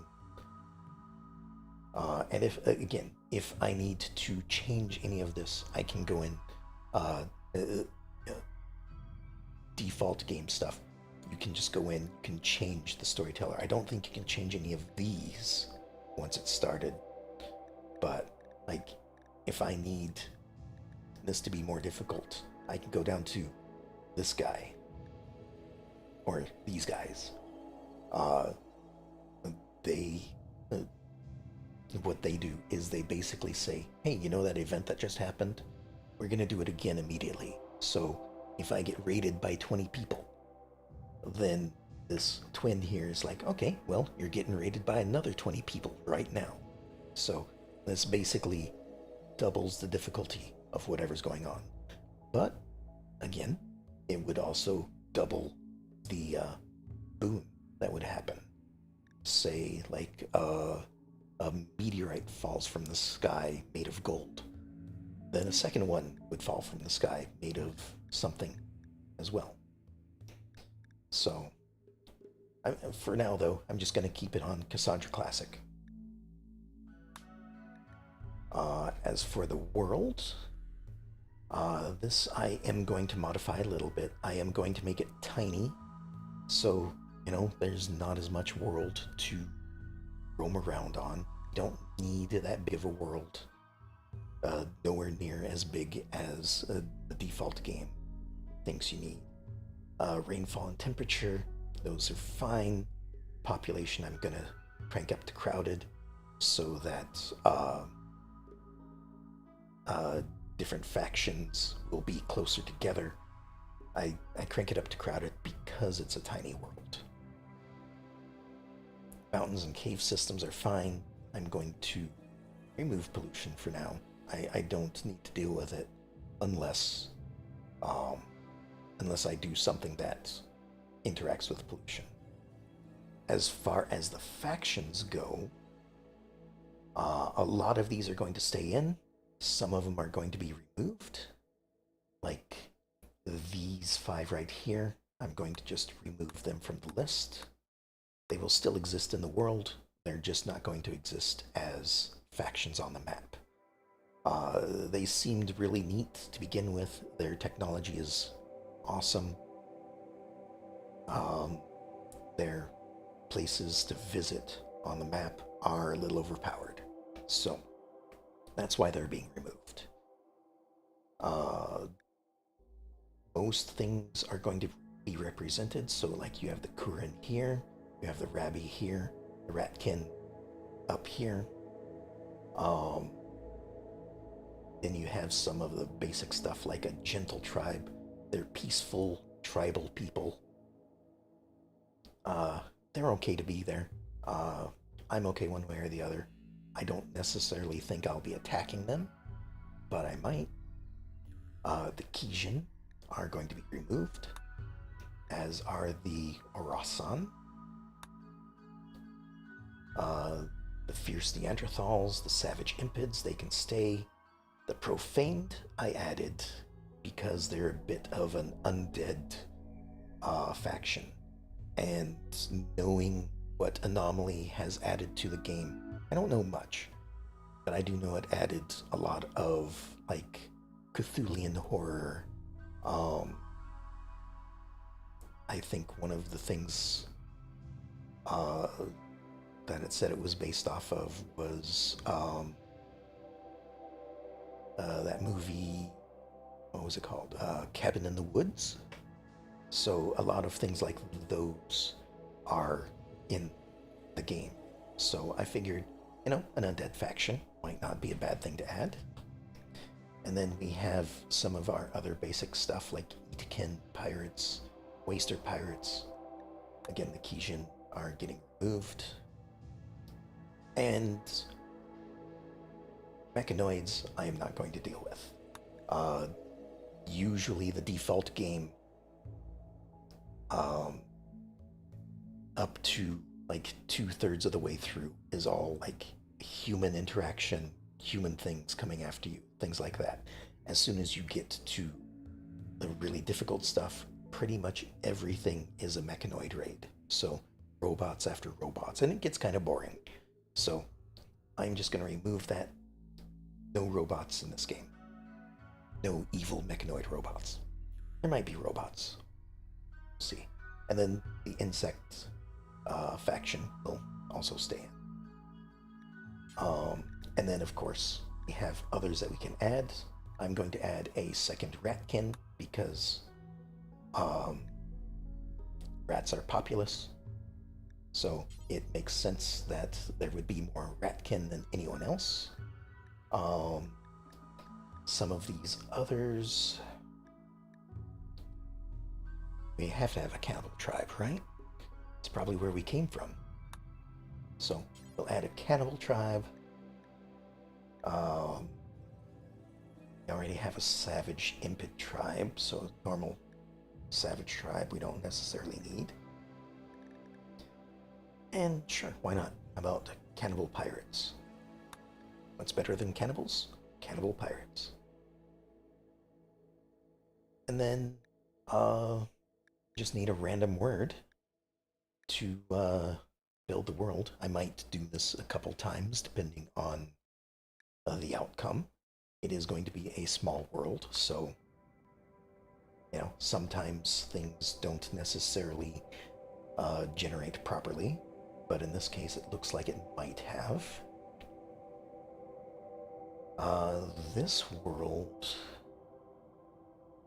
seems pretty good. We have some Moyu up here. There's pirate faction, some nicer people through here.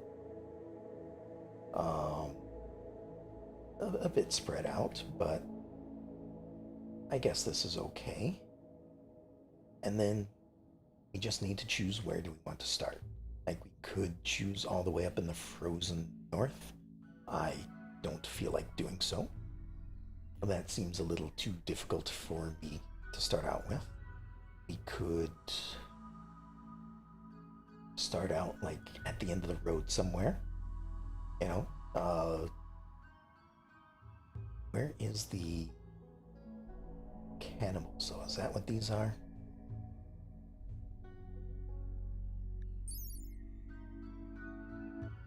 I think this was the cannibal.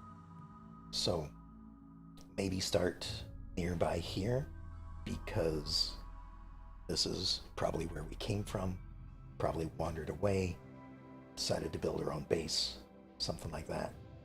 Maybe up here.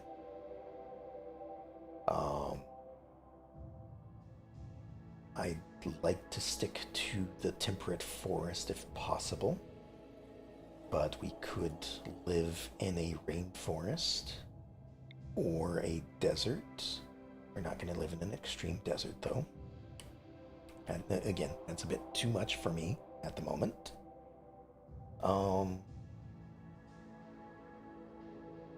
Another thing to consider is, like, are people going to be our friends or are they going to be our enemies? Like, obviously, as was discussed earlier, food is food. So, if they're our enemies, so be it. But I would also like to keep an idea out of, possibly befriending some of them. Like maybe the cannibals themselves. Unless they are 100% hostile, they are 100% hostile. Never mind. So anything that is 100% hostile can never be a friend. You can't make them neutral, you can't make them allied or anything like that. So things like the savage tribe, the pirates, I guess the cannibals, the wasters, things like this, they are all negative 100, so they can never be neutral or friendly.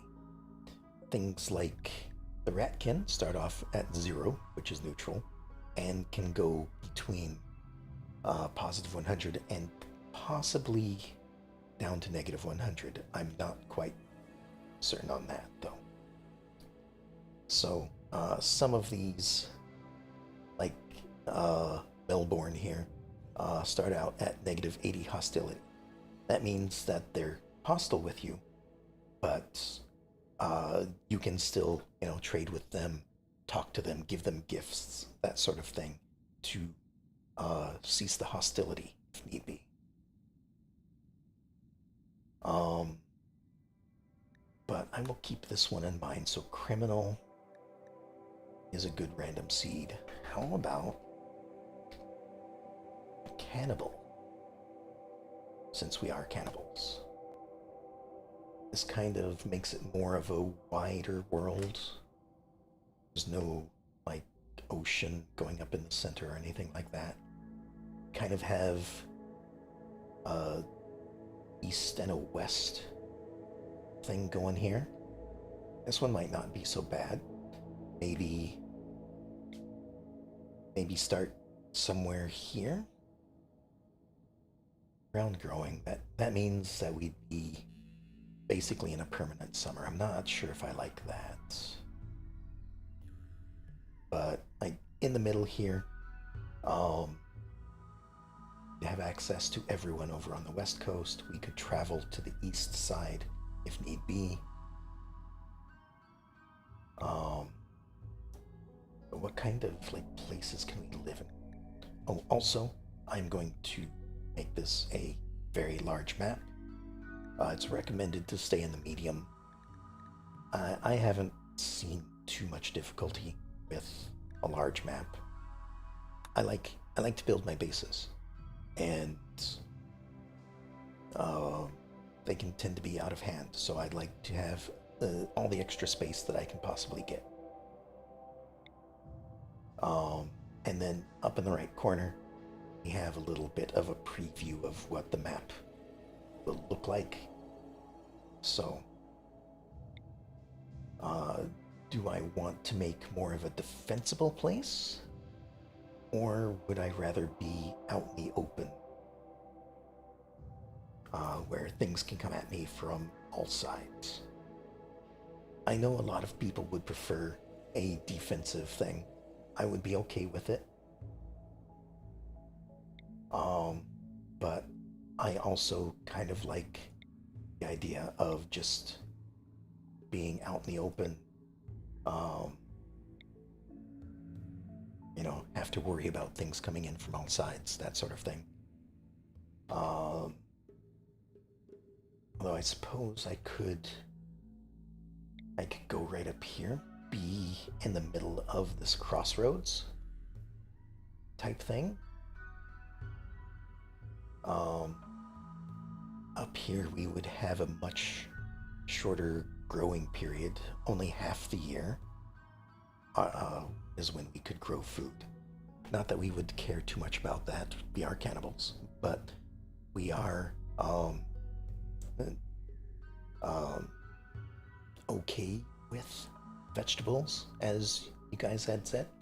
Uh, so, but like crops aren't just vegetables. They're also things like um, cotton to be able to make clothing, um, trees, you know, they're not going to grow as quickly in the winter. Um, Hops, if we decide to do any brewing, that sort of thing. Um, but I don't know. I suppose I can just do another random. Hey, blood would work. It's fitting for the cannibal cult. This one is a bit more spread out, though. Although, over here, we have just the end of a road that we could colonize. This is all desert. Don't necessarily want to do that. This one's not as good.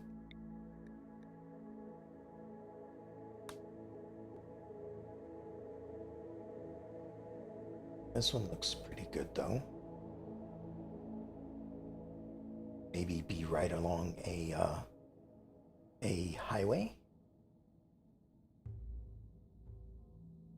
Let's see, maybe not that far north, maybe down here a little bit. Get a little bit more growing period for stuff. If we go to the mountains, or over here, that'd be a little defensible.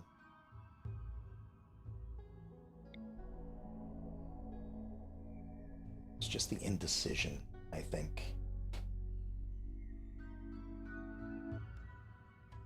I also don't want to keep rolling until I find the perfect spot, because that's no good. I could also, I'd forgotten this, so one of the mods I added is there are different landforms in the game. So things like craters.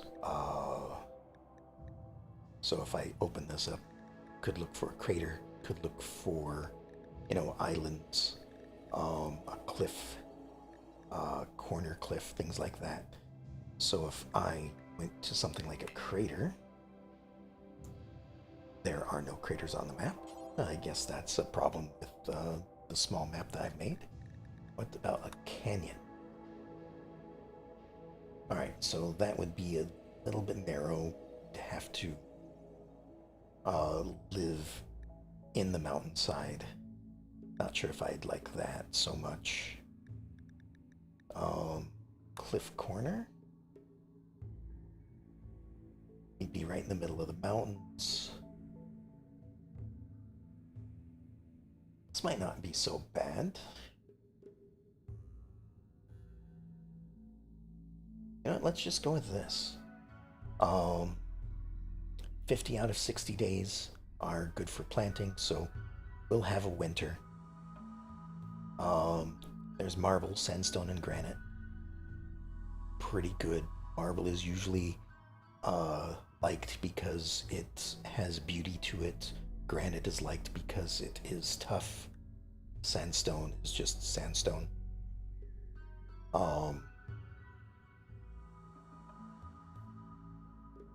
Average disease frequency is 1.2. We're in a temperate forest. Yeah, this isn't so bad. About the only thing I can think of is if we were going out and about in the world. We are, of course, on the edge. So, and we're in a mountain range. So it would take us a little bit to get to any of these places. But, that being said, I do have something that could negate that after some work. We'll have the ability to make or build roads to different places and upgrade them. So, like, we could build this, this dirt road, eventually upgrade it to whatever this is, and, get it to be like an asphalt highway or something, which would drastically improve our travel time. So, I think I'm okay with being over here. We aren't near anybody, so we're not going to anger them by being too close to them. It's defensible. I'm okay with that. So yeah, let me just go ahead and go next. Alright, so now we're at our ideology. Did go ahead and create that. Here, let me just create custom. And if I load the madness, for any of you that have joined afterwards, this is our ideology. So we're going to be supremacist cannibal ritualists. Um, these are apparently the four deities that we have. Nothing wrong with that. Um, these are our precepts. Of course, we're cannibals, so it's required. Um, we are cultists, so corruption is essential. Uh, we like pretty much all forms of meat. It seems like we like insect meat. Of course, we prefer our cannibal meat. Don't necessarily like fungus, and nutrient paste slurry is disgusting. Otherwise, most of this other stuff is pretty good. I, uh, uh, we do have style, so we disapprove of tattered apparel, that sort of thing. Violence is acceptable, all that. We have two leader roles, the leader and the moral guide. Those are the required ones. The other ones start restricting a lot of things, so they're not added. The rituals we can do is we can have a feast, we can have a duel, a gladiator duel. Prisoners will fight it out. We can have a party, and we can have an incantation. The buildings we have are a kneeling pillow because they're comfortable. We have a shrine because why not? We have a statue because again, statues are cool. And we have our plate of meat that we will eat from when we have our feast.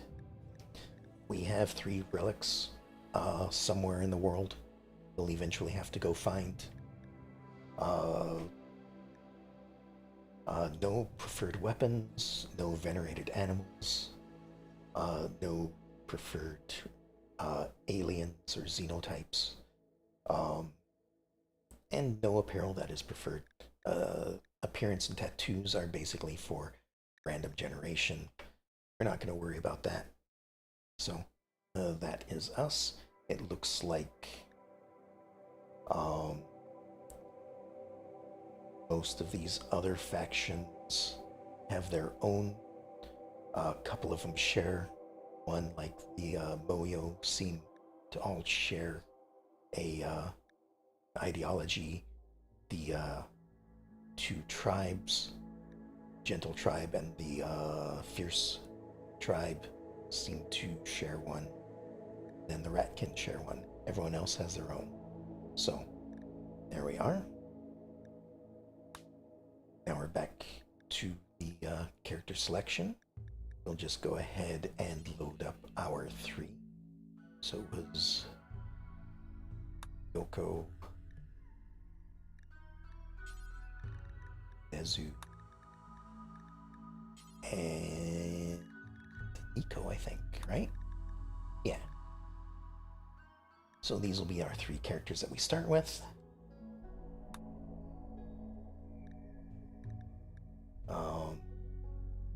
Again, kind of covering all of the bases, some less than others. Construction, mining, cooking. You know, cooking and construction it kind of sucks, but that is how it is, I guess. And then let me do this prepare carefully real quick. So a couple things I want to do is any relations through here. We don't really need to worry about these. And then equipment that we're starting with, we don't need planetarium.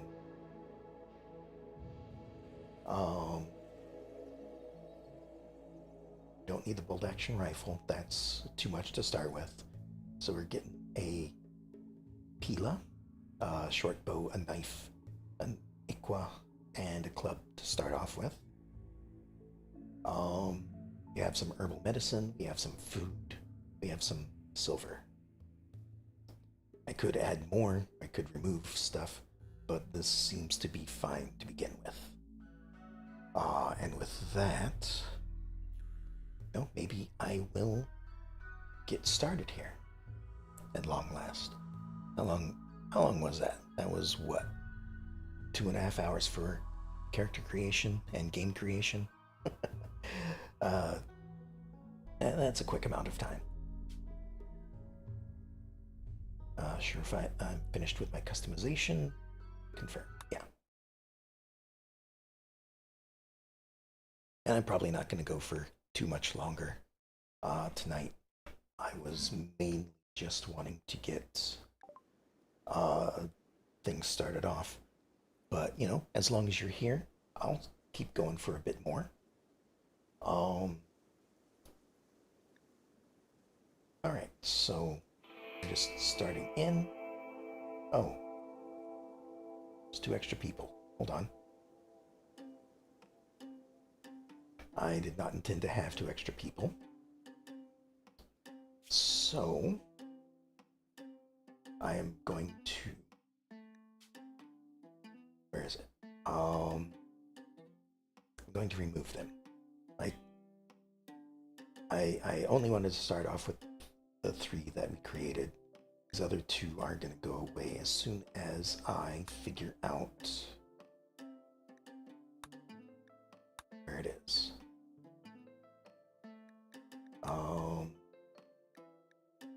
So development mode is kind of cheat mode. So let me go to this guy and actions. Let's destroy what I want. It's not just kill. Pawns. Maybe it's over here.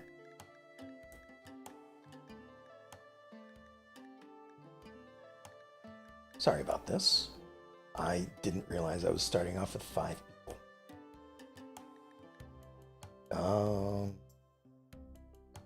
Is there just a...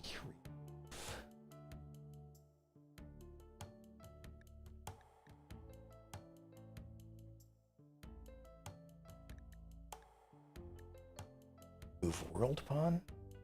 No. Maybe it's just a destroy will work. If I do this...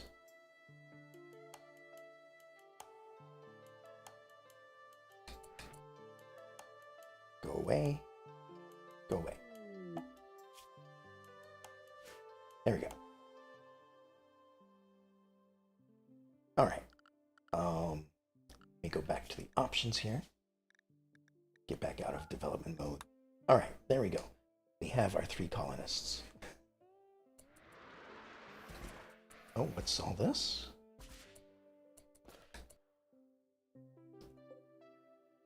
We have an ominous obelisk, and an ominous obelisk. Okay. Apparently that is part of what we start with for some reason. Maybe because we're cultists. We only have 3 people. Apparently one of those 2 that I removed was the leader. Can fix that in a little bit. So here's the map that we have. There's a lot of mountain to build into. We have some structures around here that have been left behind by previous people in the area, I guess. And they've just broken down over time. A couple places are intact, though. See if I can find one. It might not be visible. It might be stuck in the mountains somewhere. But there are little hives of insects around in the caves. They are aggressive, so we need to be careful about them. There are more over here, it seems, to the east.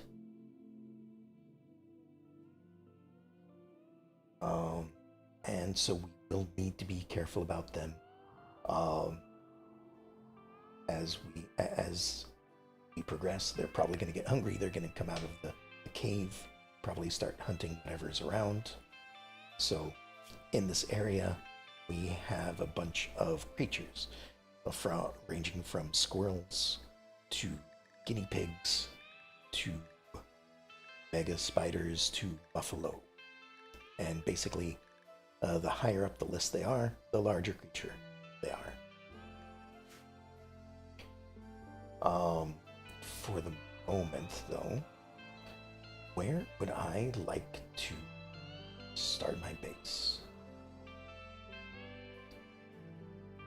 Like up here might be a good place to start. It's mostly protected by the mountainside. There are these caves that go over here as well, but they don't go all the way to the edge of the map, so you can't come in from there. But it would give us a few choke points, like right here, and over here could set up some traps, maybe some defenses, stuff like that. And then our real concern would only be from things coming in from this edge of the map.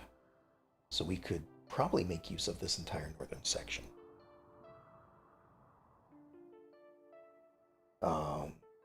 So, can we go through this? No. If we were to go through here, we'd have to go around or dig this out, and I don't necessarily want to dig that out. Can go around this way, though. So what I'm going to have to do, since we are right here and all our stuff is just strewn across the ground,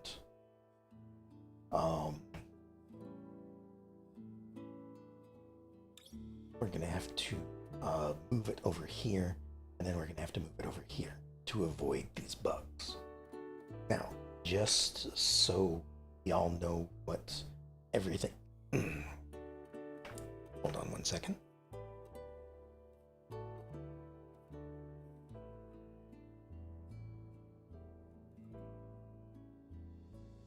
Sorry, I had to get a little bit of a drink.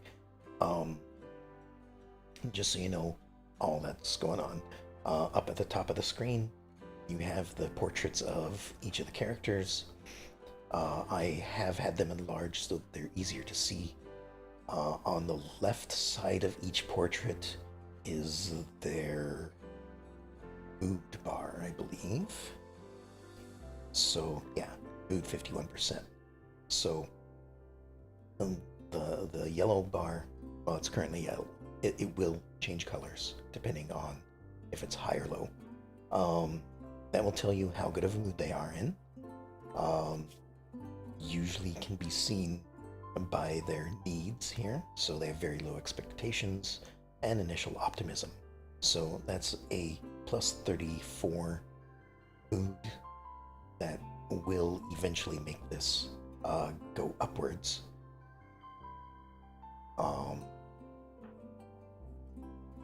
Genetic optimism. Oh, apparently they are naturally happy. Cool. So that will fluctuate up and down. It's an easy way to see how good of a mood they are, whether they're going to mentally break or anything like that. So the mood bar, there's these three little lines here. If it goes lower than this first line, then there is a minor break that could happen. Second line is a major break that could happen. And then I think once it drops below the third one, a major break definitely happens. And there are various different breaks that could happen. They could go on an eating binge, or they could go breaking stuff just because they're angry, things like that. They could go on an insulting spree. So, we try to keep them out of that zone. On the other side of their portrait, this blue bar is how tired they are. So that'll tell you um, how long they'll stay awake. Hey man, how's it going? It's going pretty good. Just started a new Rimworld game.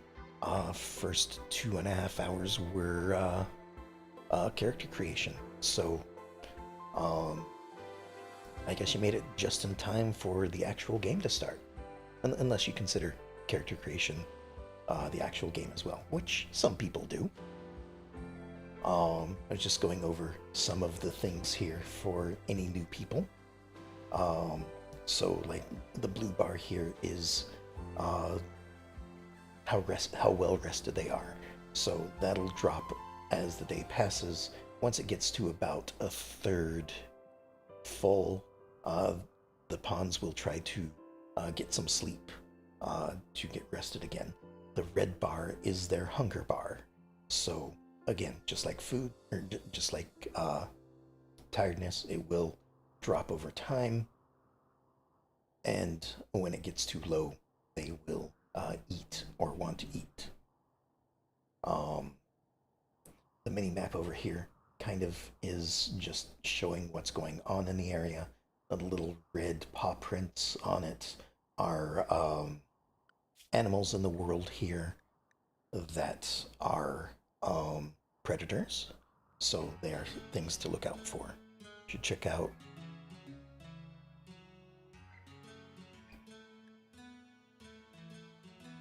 kind of a Rimworld and Medieval. I might. But for the moment, I'll be streaming my own stream. Thank you, though.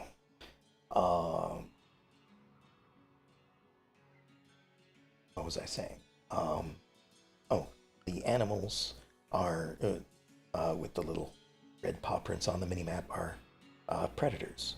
So these will be roaming around hunting other animals if they ever run out of things to hunt. Or if you happen to be one of the closest things near to them, when they do get hungry, they will hunt you instead.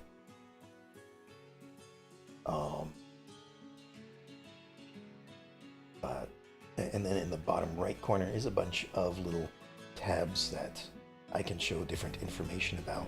You don't need to worry about that too much. So first thing I'm gonna do is there's a little bit of maintenance to be done here. So first thing I'm gonna do is give them priorities for different jobs. So firefighting is definitely going to be a priority. Oh, actually, let me organize these like so. So firefighting, is a priority. If a fire starts, you definitely want to put it out. Otherwise, it will burn. Is that an anime mod? Not technically, but I suppose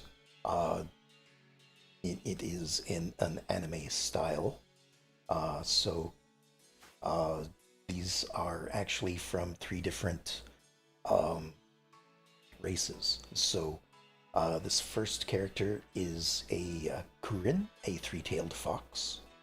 The second one is a ratkin, so they're a race of mice. They're more of a medieval style group. And then this third one is called a rabbi, which is a rabbit-like race, more of a modern militaristic generally. They are, of course, out in the world around here. So like over here is some ratkin, over here is the rabbi. We have another bunny-like race over here. We have some cat-like races here. Some slug races way over here by the ocean. And then, of course, a lot of these other ones are your default Rimworld races. I just like having, excuse me, a large variety of races. I don't like, just here's your human, here is your gene-altered human. Here is your Neanderthal human, that sort of thing. I want more than just human, I guess. Um, so there are quite a lot of mods in here. I have added about 250 mods to this. A lot of it is for characters, a lot of it is for um, graphics, like making sure a lot of these are, as detailed as they can be up close. Of course, this camera mod to allow you to zoom in and zoom out as far as I have here. A lot of various things. Just play with some Star Wars mods a few years ago. Cool. Um, you know, uh, as I play more of this, I will definitely probably focus in like some different specialty stuff like Star Wars maybe or Skyrim. I know there's a lot of that. Um, what was another big one? Um, I can't remember off the top of my head, but like right now, Anomaly, the Anomaly DLC recently came out. I say recently; it's been a few weeks, if not a month by now. Um, and so most of the mods have been uh, broken, needing updated. Some of them, of course, are never going to be updated because the moderator, the not moderators, the uh, the people that made them no longer play the game or don't feel like keeping the mod updated, that sort of thing. So right now, I I just kind of cobbled together a lot of temporary stuff. I don't know how long it's gonna last. By the time I stream this again, some of the mods could be broken, and I may have to start over or something. But I'm gonna play this as long as I possibly can. Um, but to start off with, we need to do some of this. So firefighting at 1, patient, I'm gonna set at a 2. Doctor is going to be at a 1. We only have one real good doctor at the moment. I might let the others be doctors as well. We'll see. Bed rest, gonna up to 2. Hall plus, we're gonna put at 1. So Hall plus is a mod. If I highlight an item, I can tell them to haul things or haul things urgently. Um, so this is only relevant on things that I tell them to haul. So that's why I want that to be important. Childcare, we're removing completely because, as I said in the game creation, I'm not dealing with children. Oh, hold on. Why are you two different ideologies? Interesting. That wasn't supposed to happen.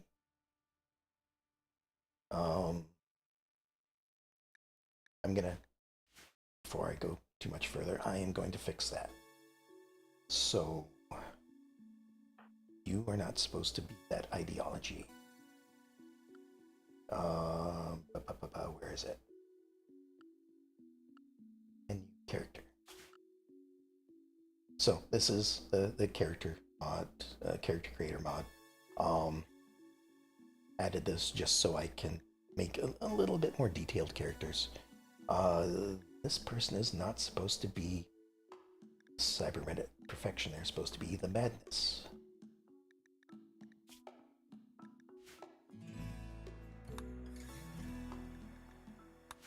And then you are also supposed to be that.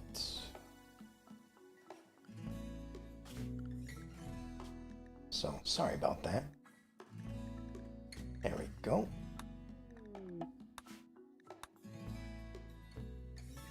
Alright.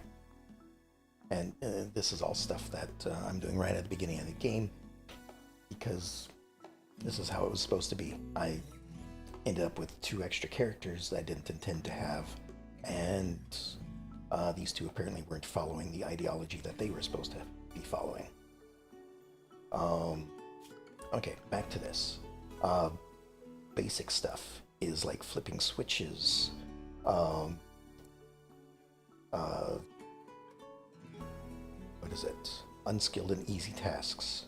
Release prisoners, flick switches on machines, that sort of thing. Rearming we want at a high priority because that's like rearming traps, possibly refueling stoves with wood, that sort of thing. Wardening can stay at 3. Want everyone to warden, whether they can or not. Handle animals, I suppose, can also be at a 3.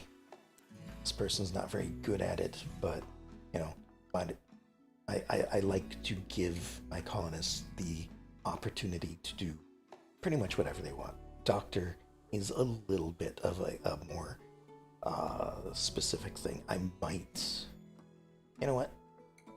Just put doctoring at 4 for those two. That way they can, they just aren't likely to.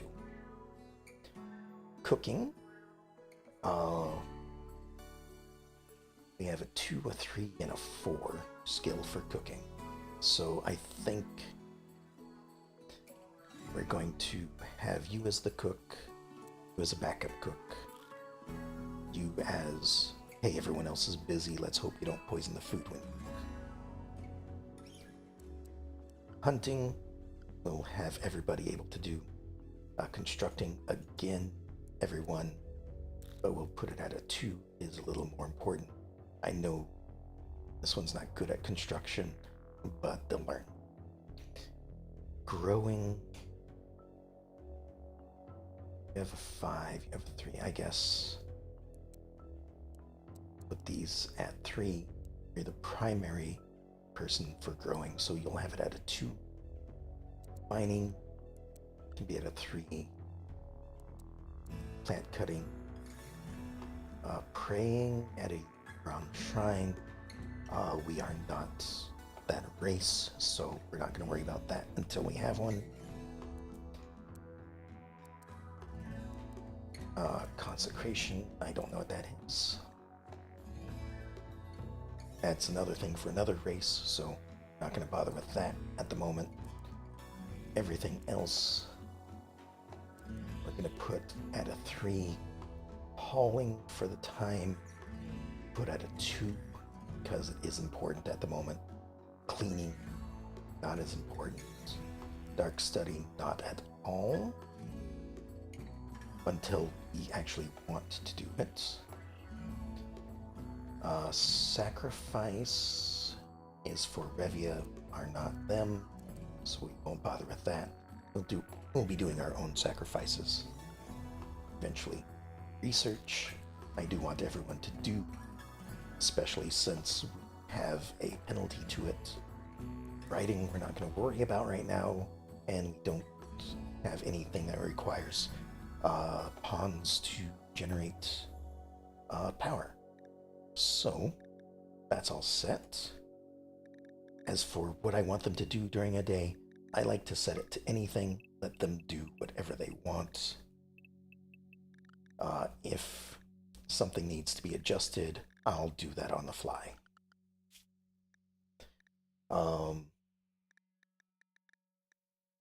So, different policies for things.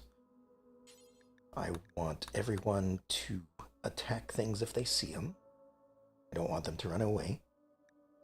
The medicine, best we could possibly have at the moment is herbal, so that's what I'm setting it to.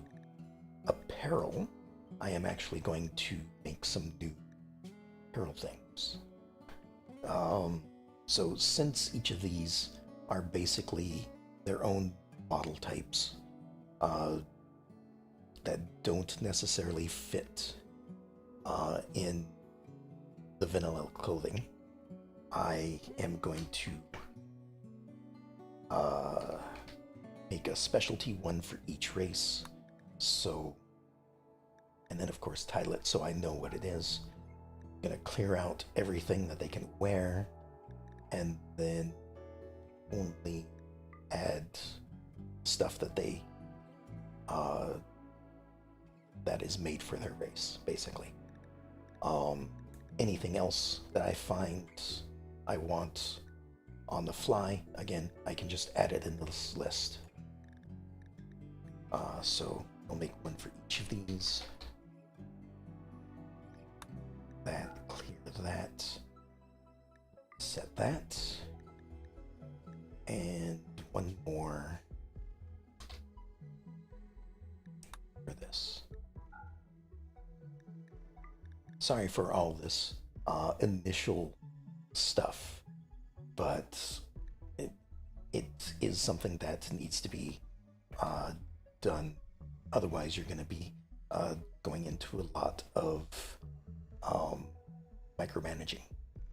And I do know that these are all things I want them to be able to wear as well. So research kits, med kits, things like that. And so I can just swap between these and add them just like this, and this one as well. So we'll be crafting some of these fairly soon. So add these to this, that one, and here that one. Food policy, can leave it lavish. The main pawns can eat whatever they want. Drug policies right now, we're going to set to no drugs. Don't have any, I don't want them to use any. Breeding policy, I don't know what this is, so I'm going to leave it at anything for now. And if they apparently are reading something that I don't want them to, then I'll change it when I need to. These last two columns are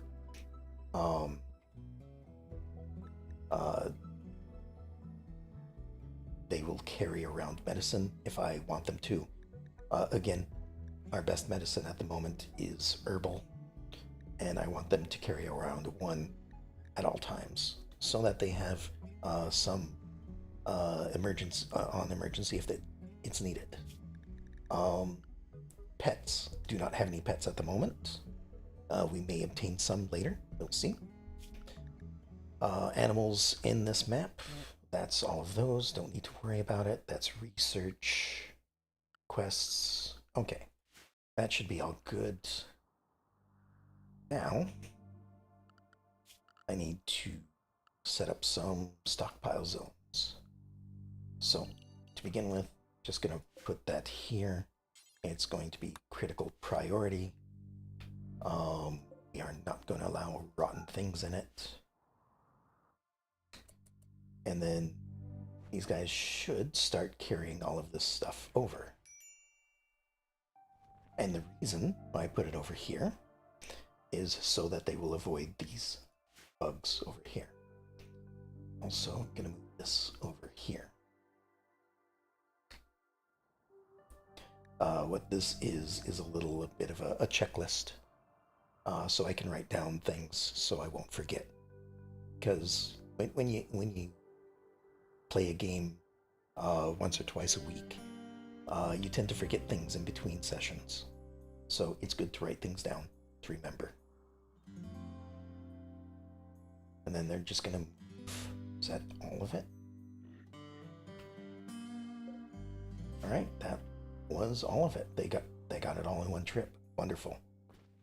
I guess we had more than or less than I thought.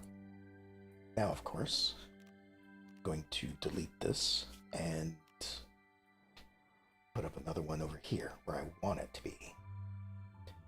For the time being, just right here is good. Again, not allowing rotten stuff. Oh, and look at that. The fallen monolith happens to be right over here as well. We're gonna have to do something about that, I think.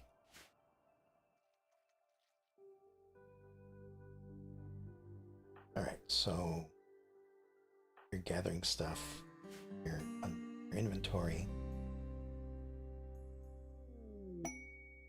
You have found the fallen monolith. Eiko has noticed an ancient monolith partially buried nearby. If you investigate it, you could learn more. Eventually we will. But I feel the fact that there are, in fact, 3 corpses sitting around it might not be something we want to do right away. So, right now I am just, I just have it on the normal speed. I will increase it in a little bit. I just want to make sure that nothing bad happens too quickly. I know many a times I have seen somebody set it to the maximum speed, and they get distracted with like chat or something, and something happens, and by the time that they look at it, it's already too late to stop it. So, most of the time I will probably be playing on speed 2, sometimes on speed 3, and then when bad things happen, it'll go down to speed 1 or even paused. So, we still have some stuff left to gather up. So, if I just select everything, why aren't these being selected? I don't know. Maybe because they're weapons instead of items? Just make sure that they're hauled urgently and everything can be put over here. I was told that we had a bunch of wood sitting around. There it is. Guess we didn't get everything right away. Are you? No. No, you're not going that way. Well, Yoko probably already did. You know what? Let's see what happens. Do you avoid the bugs? Or do you inspire their anger? Okay, they're fine. At least for the moment, they're far enough away that we can go through this cave without too much trouble. What are you doing though? Okay. You looked like you were going into the cave rather than around the side here. And this is why I'm just putting this on the normal speed to begin with.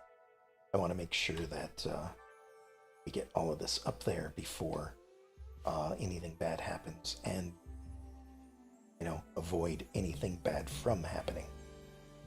Suppose I could also equip them with some weapons. We'll get to that. So, while they're doing that, some of the things I want to do. We need bedrooms. We need probably defenses. Oh, I didn't realize it was going to add those above it, so let's move this down a little bit.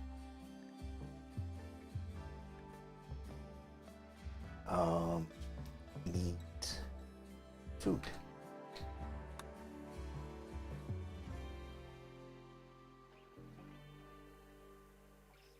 And of course, there's other things that we will want as well. But those are, I'll probably put them down as we get them more specific as we can. So to begin with, bedrooms, we're gonna just make a structure. Here's a wall. We're not gonna make it too big to begin with. Let me just pause this and just kind of plan this out. We only have wood to work with at the moment, so that's what I'm gonna be able to build the stuff out of.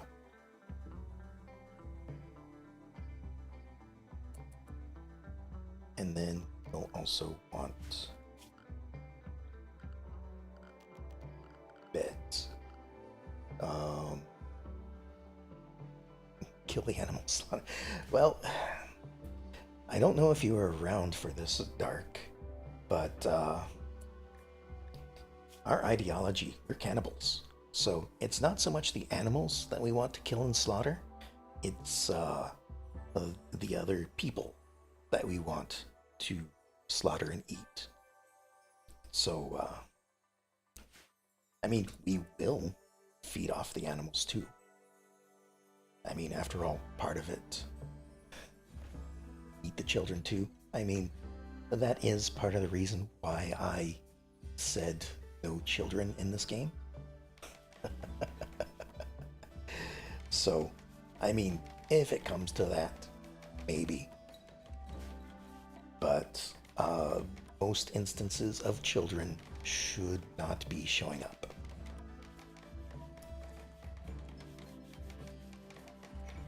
We're all adults here.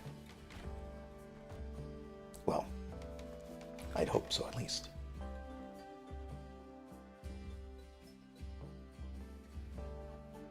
Oh, but at some point, new lovers.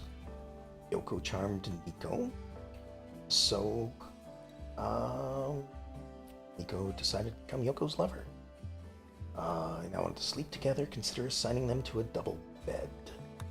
So, something that I have added in knowing that some of y'all are going to be watching, like especially with how Saiken had said he wanted a harem earlier. I have added a mod that makes it so that you don't actually have to have one bed for them to sleep in. Um, it actually checks the entire room for the beds. So they will not mind um, as long as. Oh, right, we're tribal at the moment. All we have are bedrolls. Hmm. Well then, looks like sleeping spots it is. A sleeping spot is no different than sleeping on the ground. This is just basically a designation for where I want them to sleep. So what are you guys doing? You're going for a walk? I suppose. Well, at this point, it's a little late. Another thing I want is recreation. So we want something for them to do. So we'll put in a hoopstone ring. We'll build a game of board. Just right up there in the corner. And we'll go ahead and build a scenic bench. So this is just a little stool for them to sit down on and admire the scenery. So some of the things that I've added, I've added quite a few feudal things, I guess. So if I suppose they can keep doing that. What are you doing? Okay, you're hauling stuff. So if I go to the research tab, it's a bit of a mess. It's never been all that great. But there are a few mods I've added for like coffee and tea. So, you know, they're just things that are kind of missing from the game. I know a lot of people like it, so, you know, added coffee and tea to the game. I've added a few different things. But like the Kijin is one of my favorite technology mods because they add a lot of interesting looking things to the game. They add a hot spring to the game. They add like a tiled roof wall. So normal walls look like this. They're just kind of your trapezoid shape. These look a little bit better, in my opinion. We have tatami floors. We actually have several versions of tatami floor, so we'll have a look to see which one we like the best. And then, of course, quite a few of these races aren't necessarily uh, too advanced in technology. So we have tribes over here. We have kind of the feudalistic rabbits down here. I think the ratkin art could not quite be steampunk, but not quite modern, to my knowledge. Um, and of course, the modern rabbits are over here. I think the Kurin are somewhat modern as well. So, we'll see. What are you up to? You are gathering stuff. So,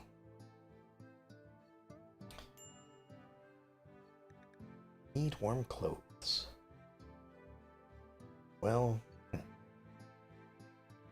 guess that means we are probably going to have to hunt some animals for leather. Buffalo might be a good one to do. So what all of this is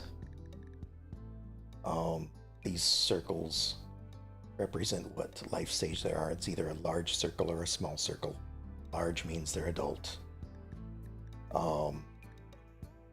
This column is for which ones I want to mark for hunting. This percentage is the chance that when they are hunted, they will retaliate. This is this column is to mark them for taming, so we can tame things, and then if we slaughter them as like domestic animals, we get more meat from them.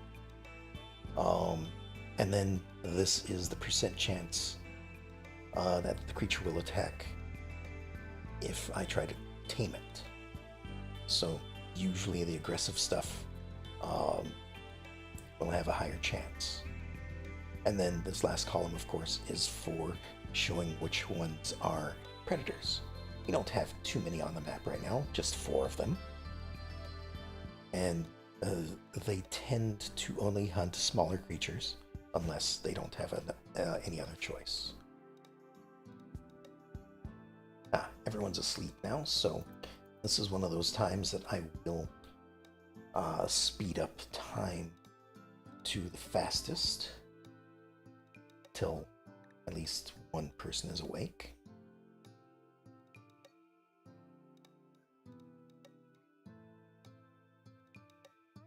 And then, all right, so there's, oops, didn't need to pause.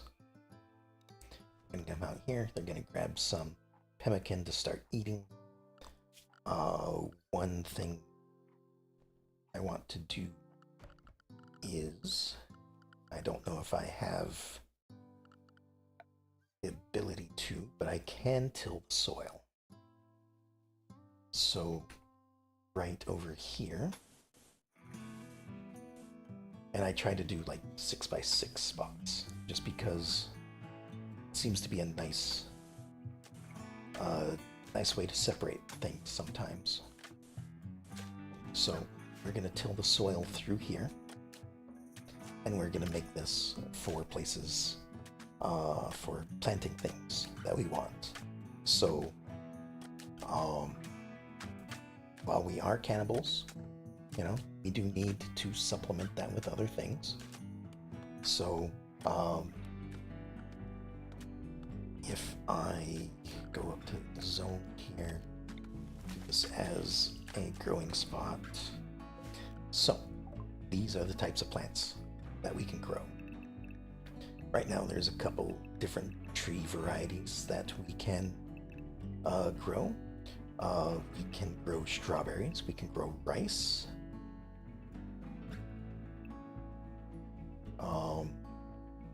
I see that one of the mods are bleeding into this game, so ignore the productive hay grass for now.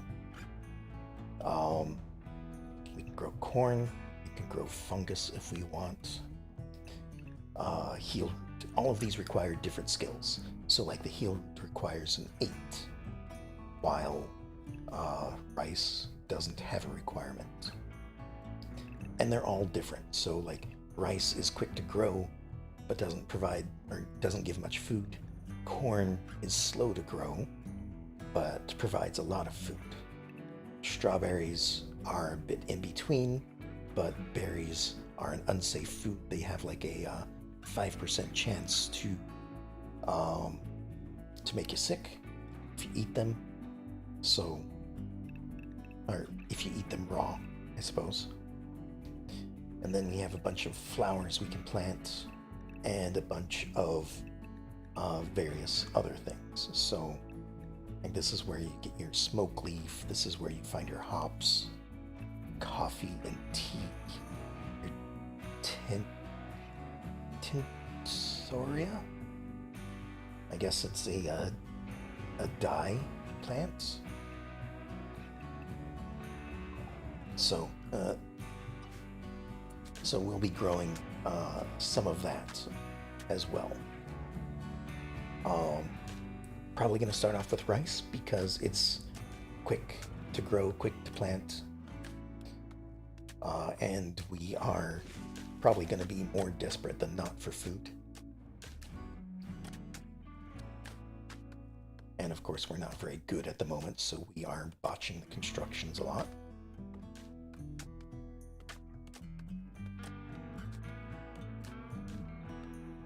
And I suppose I can kick it up to 2 at this point. This will be the normal speed that I'm going at, I think. So that'll make things go a little bit faster. Because we are pressed for time. Like, as time passes, you know, where is it? Like, over here.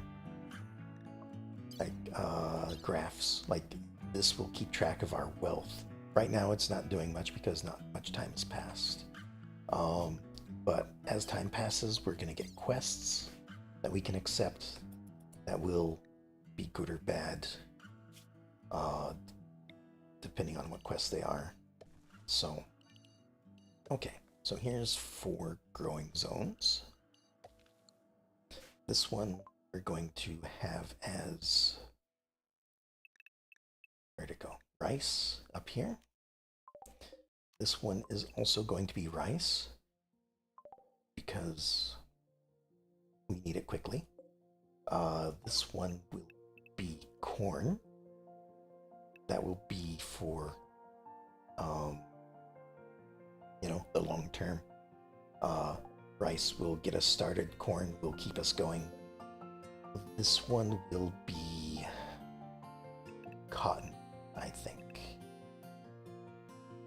Yeah, cotton. And then as soon as they haul things back, actually before I forget, let's see, we have 2 bows. So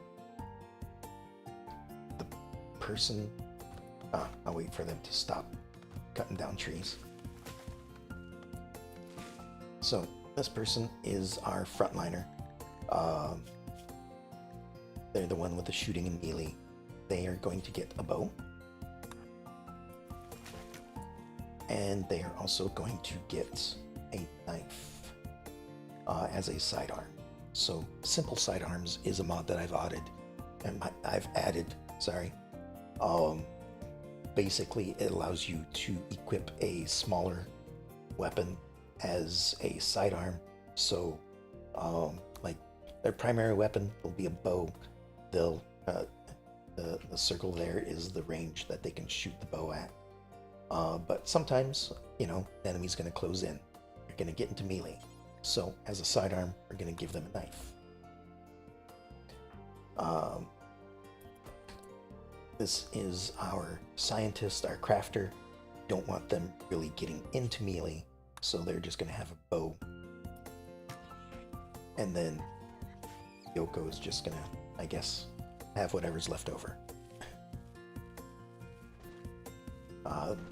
And that's okay, though, because while melee, getting into melee means Yoko's going to get hurt the most, they are the one that is immortal. So they will get back up from whatever happens, except decapitation. Again, it's like Highlander.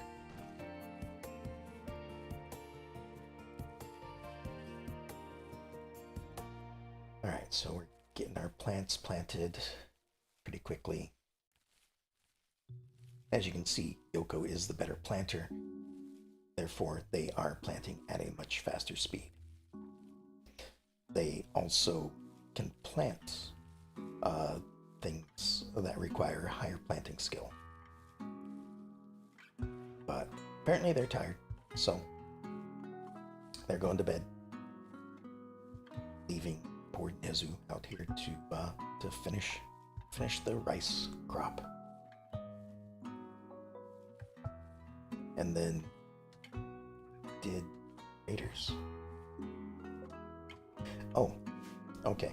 So the insects that are on the map count as raiders. We're not going to worry too much about that.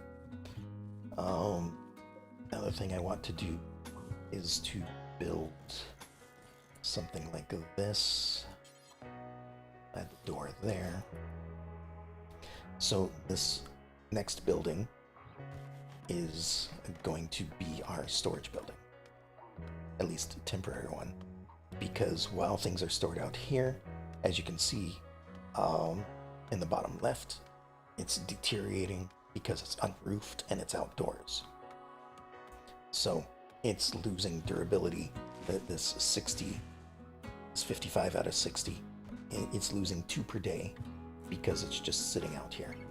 Granted, it's probably not going to last that long. We're eating it fairly quickly. And then just easy thing to do is expand this into here. Something like that. Then I can shrink this outdoor part of it. And then they'll carry everything inside. Something that I will warn everyone about is I like compact bases. I don't like how much room a lot of things take up in vanilla Rimworld. So I have added a bunch of mods that make each of the production buildings a little bit smaller. And I've made it so that, rooms in general don't need to be as large.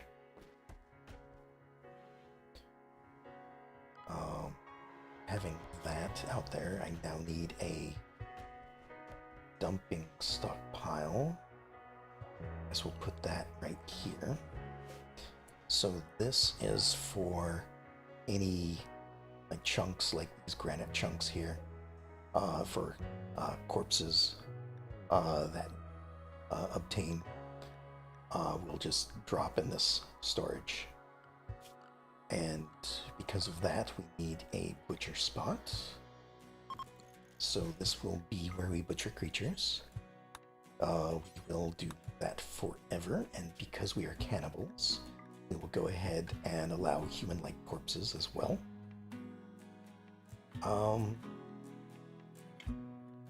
Undead and entity.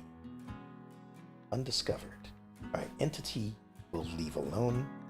Undead, I assume, is from the undead race that we've added. So I'll go ahead and say yes to that. And then anybody that is able to do it can do that. Making kibble is for animals, so we won't worry about that at the moment. And then, there we go. We'll haul these rocks out of the way. Now, I do want to take a look at these.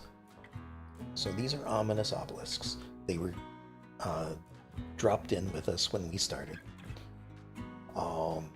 So it's an ominous looking obelisk of pure chiseled stone. It seems to radiate an aura of hopelessness and despair. Corruption need of any colonist in an obelisk's radius. Corruption need. Interesting. of any colonist in an obelisk radius won't decrease. Eek. Slept on ground. And disturbed sleep. Awful barracks. So some of these are here because, like, a barracks is any room that has more than 2 beds. Or maybe more than 1 bed. Sleeping alone, I might have to modify that in a bit.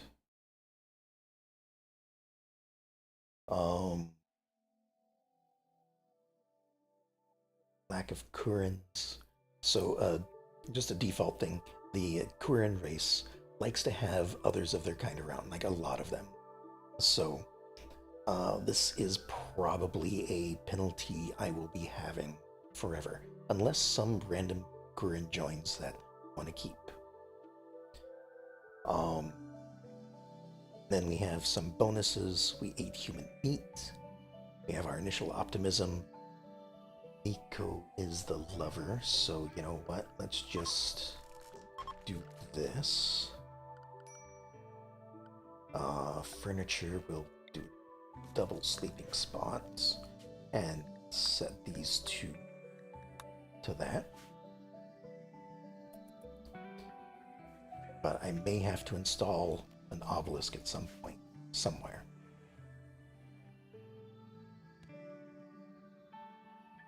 And what is their current temperature? Okay, so they're comfortable in up to 113 and down to -7. A mod I've added in is to list both temperatures, both Fahrenheit and Celsius or centigrade. Just because I think they are both useful, and I know that some people prefer one measurement over the other. I think they're both valid. And it does tell you over on the side as well. So down to -22 Celsius, 45. So you should be good for clothing. How about -6 and 41? So not as good, but won't worry until it's, freezing out. And then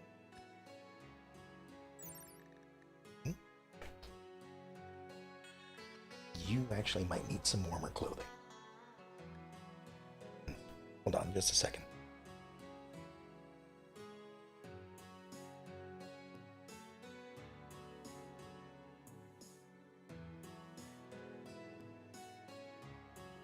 Sorry, had to hydrate again. So we might need some warm clothing for Nico. Or, just a fire pit in one of the houses, one of the buildings, and say, hey, it's winter, you're staying inside. All right, we are, the little clock icon basically means that they're not doing anything. I suppose that was because they were playing Hoopstone, but then they also aren't doing anything else normally. So, what I now need is a research spot. I could also build a research bench, but I don't have any steel. So, I'm gonna build a couple of research spots. Just one for everybody, I guess. Then they'll start working on whatever research I set, which I have not set at the moment. So one of the mods I've added is it makes some of these things a little more, it diversifies the research a little bit. So, for example, geothermal energy or geothermal power requires renewable energy, which requires dynamos, which requires electricity. It used to be, or vanilla, sorry, is once you get electricity, you get all of these things in dynamos, you get all of these generators, and then you have to go research geothermal separately. Now it separates them and makes it a little bit better. Probably divides the points a little bit as well. Also, our faction tech level is currently Neolithic. So these are color coordinated to their technology levels. So we are currently in this red one. So basic of the basic. We can research anything that we want, but if we do, as you can see up in the top left, your faction tech level is Neolithic, but this project tech level is medieval. Research speed will be multiplied by 67%, so basically will take 50% longer. So project-based base cost is 700, becomes 1050 because of our tech level, and it automatically converts it there. So the way we are supposed to be able to advance, I don't know why it's not doing it already, because we have so much of this already. Let me check one of these odds here. Alright, tech advancing. So the way I have it is once you research a certain amount of technology, that becomes your technology level. So once you, it should be following either rule A or B.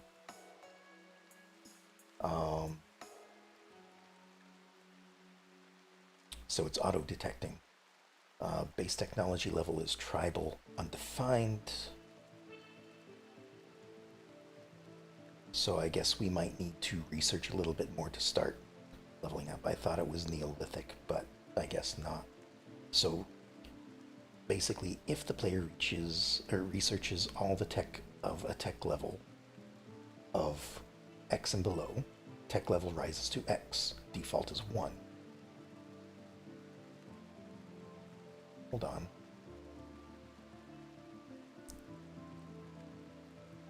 Expected technology level for this rule is undefined.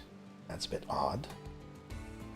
Rule B, if the player researches more than 50% of the tech level, of the tech level Y, tech level rises to Y. So default is 0.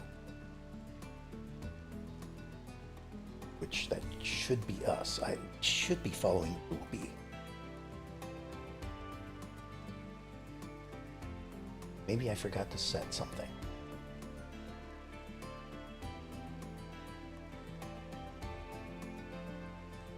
Set the research cost, ignore all projects that are not on the main tab. Yeah, that's probably what it is. Ignore projects that directly require tech prints as a prerequisite. Yeah.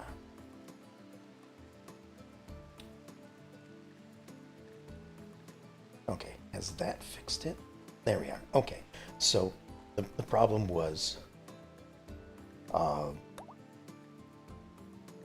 due to editing, how tech advancing affects your game, your technology has been changed to Neolithic. Okay, so what was going on is it was checking all of these red ones to see if we had met our 50%.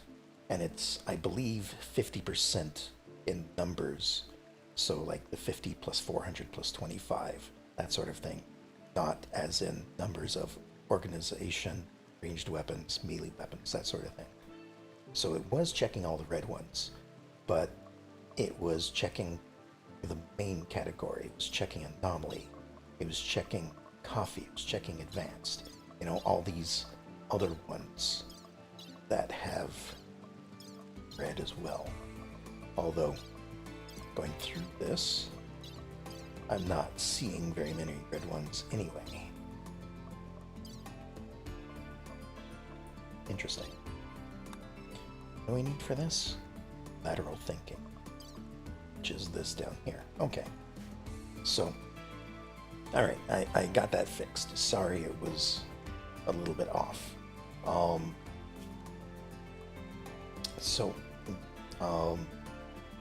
As we get the technology researched, we will advance our own technological level. So right now we are Neolithic. Once we have 50% of the medieval stuff researched, we will be medieval. Once we have the modern stuff, we'll be modern, etc., all the way up through ultra tech. But for now, I should probably set one here and get that researching. It's not going to take long. There we are. Lateral thinking. I don't know why it's there. At one research point seems a little low. But it's consideration and allowances for a more lateral approach. This is a prerequisite to any orphan research tech, including modern ones. Okay, so I guess that was just added in to as a stepping stone, I guess. So, got that. And one thing I have added is even if we don't have a technology set, they can still research and make progress towards it.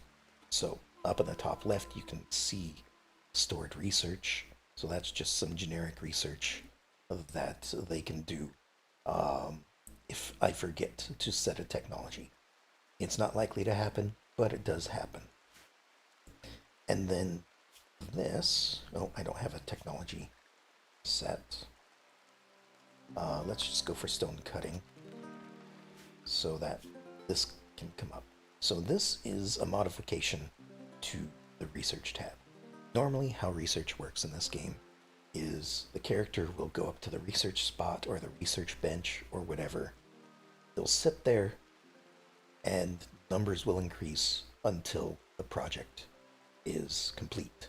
That's this basic research right up here. This adds a lot of new ways to advance technology. So what we can do is like prototyping. Once we have a certain amount of the technology researched, we can make a prototype, which we can then build, and it will give us a bonus to research points. So like stone cutting is what we're currently researching. Basically anything that we can make at a stone cutting table or make with stone cutting, like stone floors. If we try to build any of those, it will be more difficult to build, but if we're successful, then we will get an increased bonus to them. We can also reverse engineer stuff, so if we happen to have any of the stuff lying around, so like this neo-concrete mix, I think one of these buildings we started by is made of neo-concrete. If I had deconstructed one of those and gotten some concrete from it, we could use that as bonus research. And that's usually an expensive category. Then there is production experience, so if we manufacture stuff, we can get some bonus.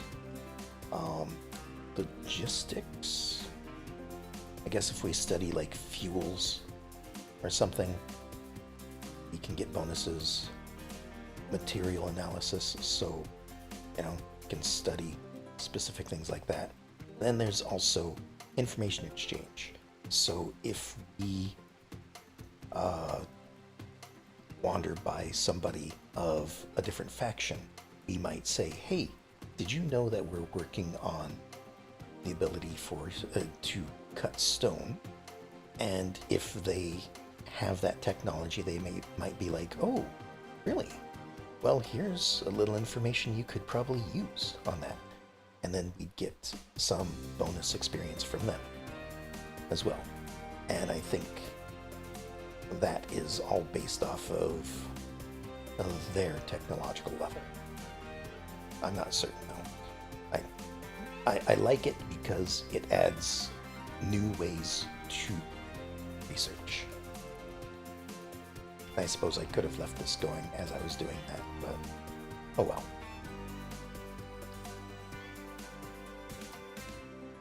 So actually, if I deconstruct this, might give us some material that we can. Oh, look right there. Like Nezu just went in and grabbed a ebony log. So they're making a bit of research on that. So if I went down here, somewhere in here, you can see this is filling up. This is going at a faster rate than it normally would. I think it's like 150%. And we need to make use of that because as part of our ideology, our research is slow. So we only research at a 75% rate. I could have been a little more restrictive and reduce that even more. Maybe putting it down to 50% or maybe even 25%. But so we need these the advantages that where we can get them. And then they're doing that. All right, food. Have I? These aren't in any order. Bedrooms we have done. Defenses we have not. Defenses right now are basically our weapons. Food. Just allowed 8 things across the map, so looks like something hunted this rabbit and didn't finish eating it. So, hey, look at that. Free food for us. We're going to go out and gather up some of the things that are lying around. Hopefully staying away from those. Thank you. Oh, there's a guinea pig.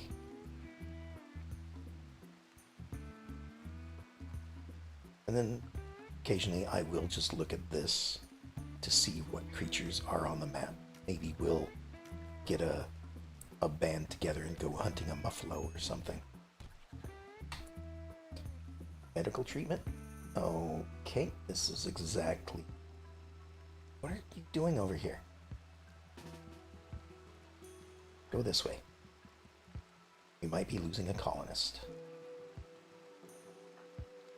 Draft up. Draft up. Alright, here, you go there. Go there. How are you doing? Not good. You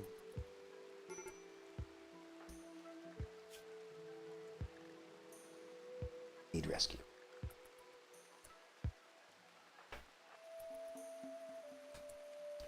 All right. This is exactly... This is why I don't like going at high speeds. Oh, I see what it was. We're going over here for the insect jelly.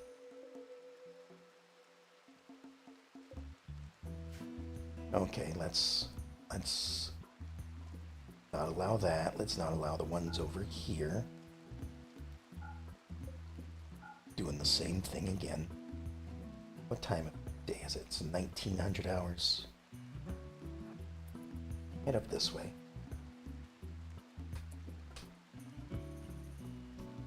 So this is a new mechanic added. Characters that are downed but not unconscious will now start to crawl to safety, which is nice because that means that Ezu over here, who wandered in here to get some insect jelly because I was foolish and just hit the allow all button, wondering why there were 8 items on the map that were allowed. Decided to wander in and take insects' food.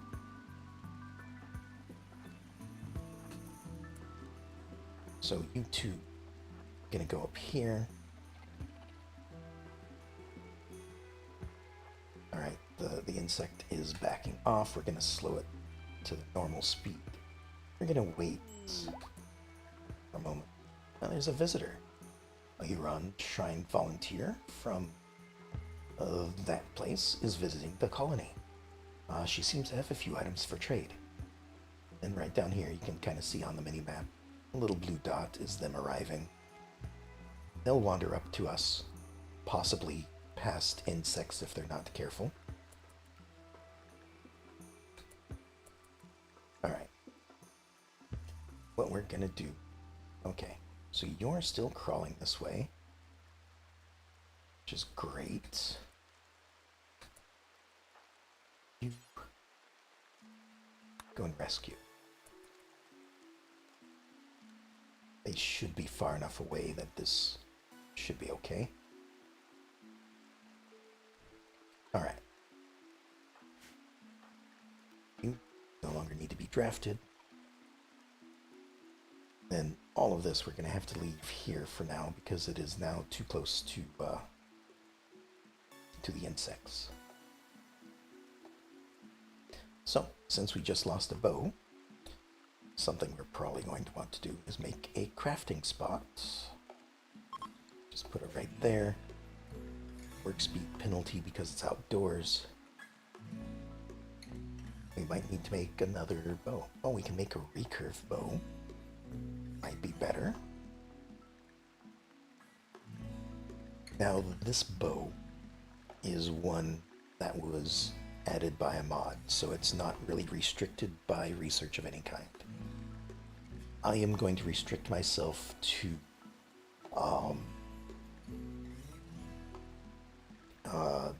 maybe the base and the tier 1 for now. As we get...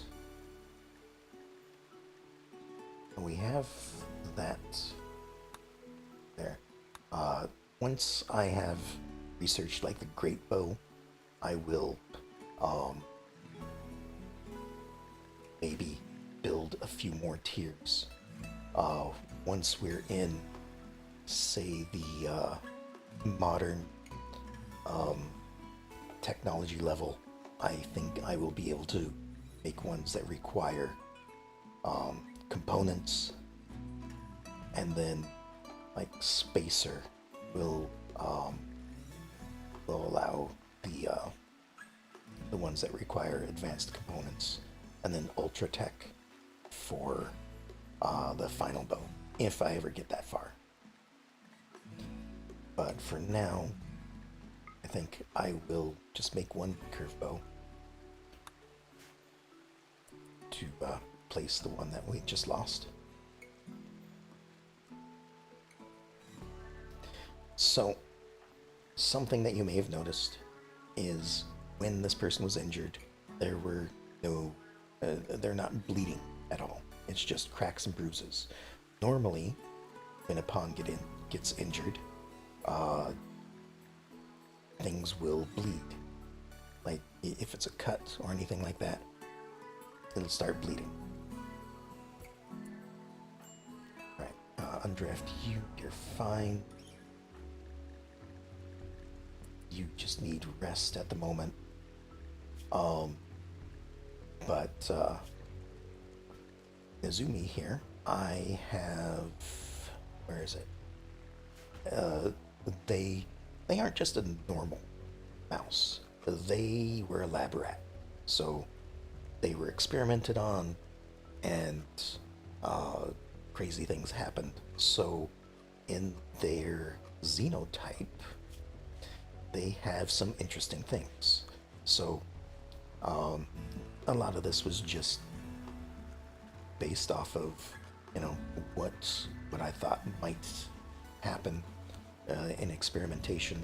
So, they were made to be a little happier than normal because they didn't want the lab rats being unhappy uh, due to all this experimentation. Uh, Made sterile so they couldn't produce again. Um, it's a lab rat. Uh, they don't want it getting out of control. Same with the recessive genome.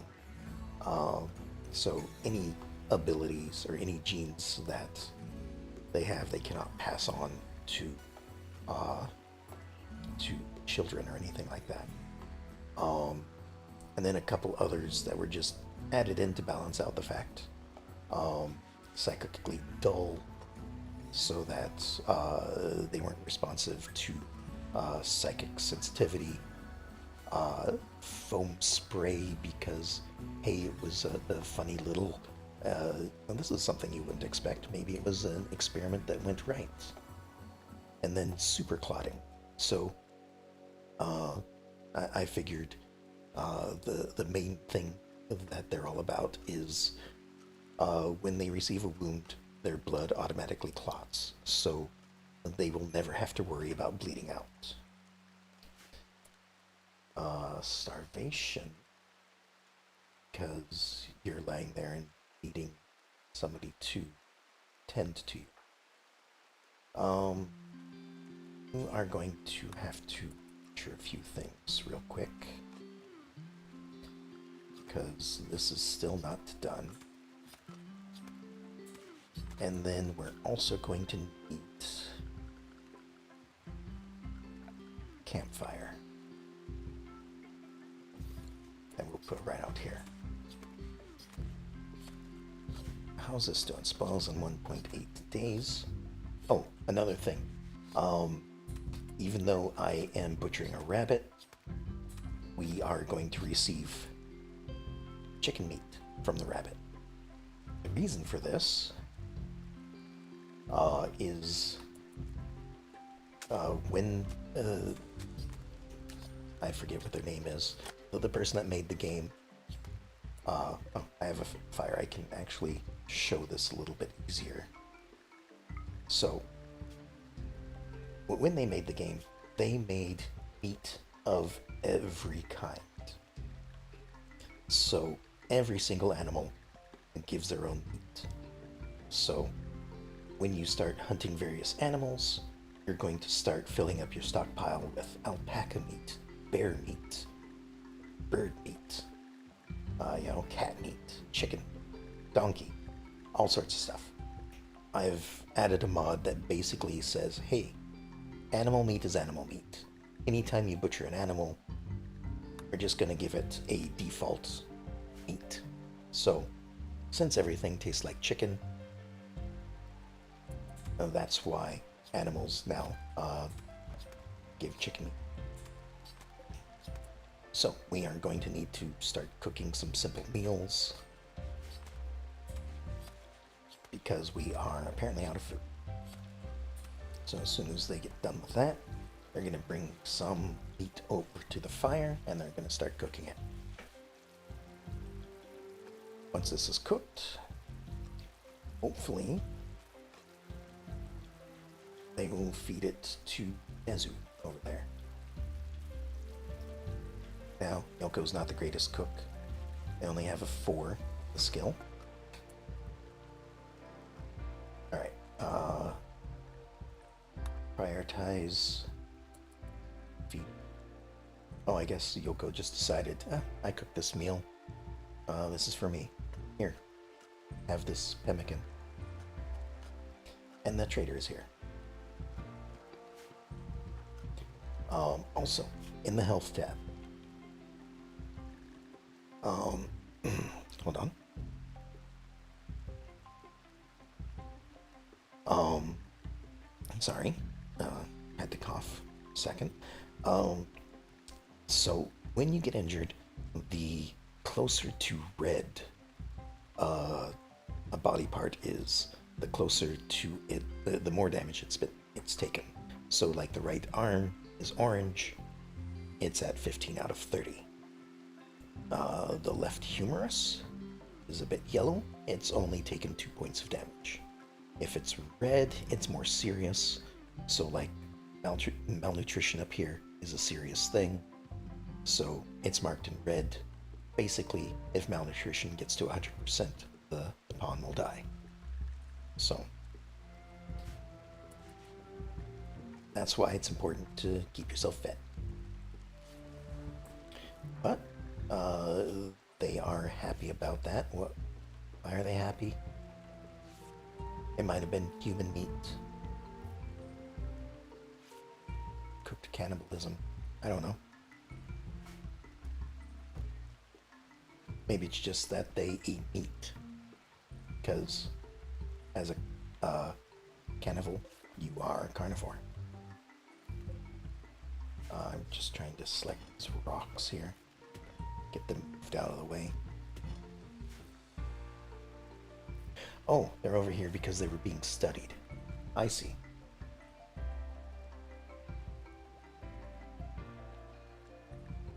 What just happened? Oh. No, we're not going to waste medicine at the moment, like I already did. So, another thing I guess I forgot is, unless they have a little bandage next to them, the wound hasn't actually been treated.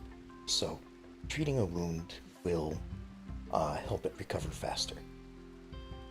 So, that's why Yoko is over here treating wounds. It's why I decided to give everyone the ability to be a doctor, because when you have one person that's the primary doctor and you don't want them to get injured in any way, they're usually the ones that get injured first.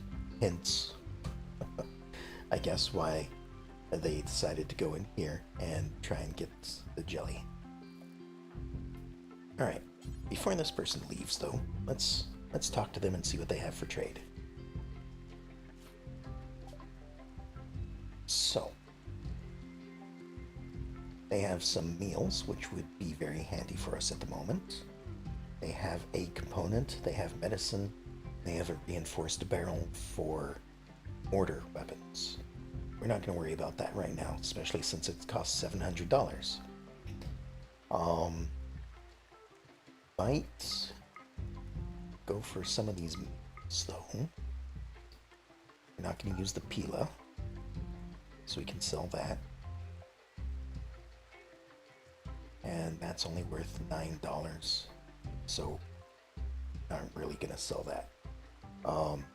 So this is a little bit of a modification to the standard selling stuff. Normally it would be all one menu and be very odd to look at, trying to figure out which stuff is yours, which stuff is theirs, because it would all be in one list. I added a mod that allows all of my stuff to be on the left, all of their stuff to be on the right. So it's very easy to tell whose inventory is whose. So since we are basically out of food at the moment, I'm going to go ahead and buy these 5 meals. We can afford it. 131 silver. We have 200. We're going to go ahead and do that. That will help keep us fed a little longer.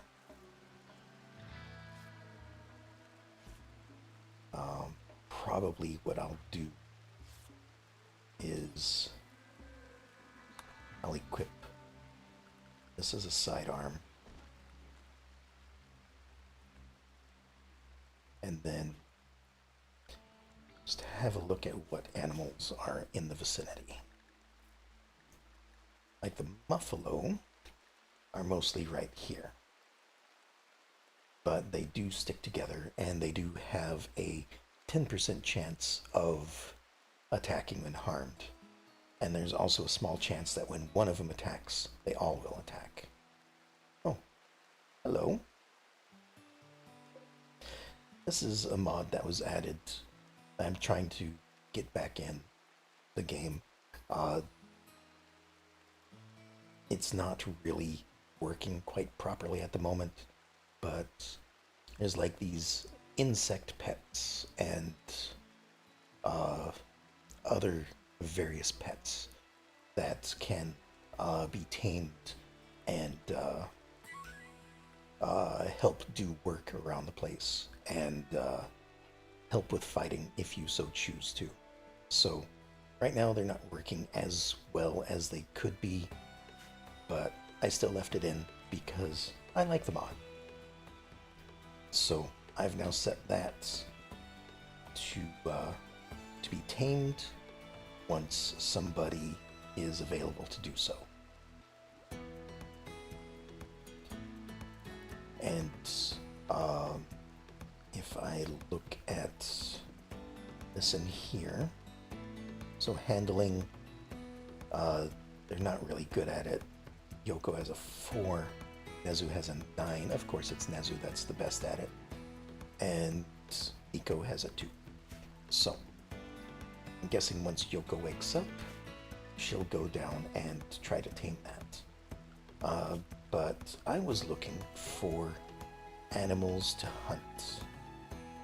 Now, most of these are really small and aren't going to provide much meat. Turkeys might be okay. Oh, what's going on? Colonists from this place have left a gift. Oh, so the merchant here left us a gift. Like, hey, some stuff. So we have a tiny pencil and something that looks like it doesn't work right. What is this from? Ratkin Weapons Plus. I may have to remove this mod. I'm not sure if everything works. Or you just read it. It has nothing. This might be like a modification. And something isn't right because this definitely shouldn't be a negative, very high number % of armor penetration. But I guess if it's not breaking anything at the moment, we'll leave it in and not use it.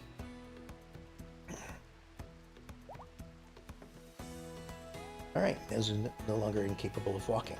Wonderful. Could you then... Don't have enough food for taming. Alright. Let's check here. What do you eat? Vegetables, raw meat, corpses, seeds, animal products, live plants, meals, processed food, liquor. Okay, apparently they like to drink, and kibble.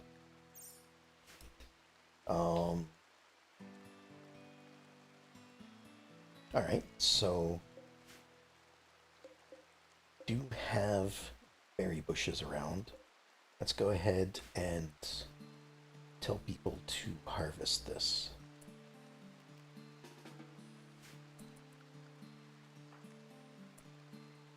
Oh, you're going to tame it. You know what? 2. Eat right here. You're already here, so you drop this chicken meat. And I'm going to disallow that chicken. You can go on your way. Go harvest some berries. You are going to cup the chicken meat.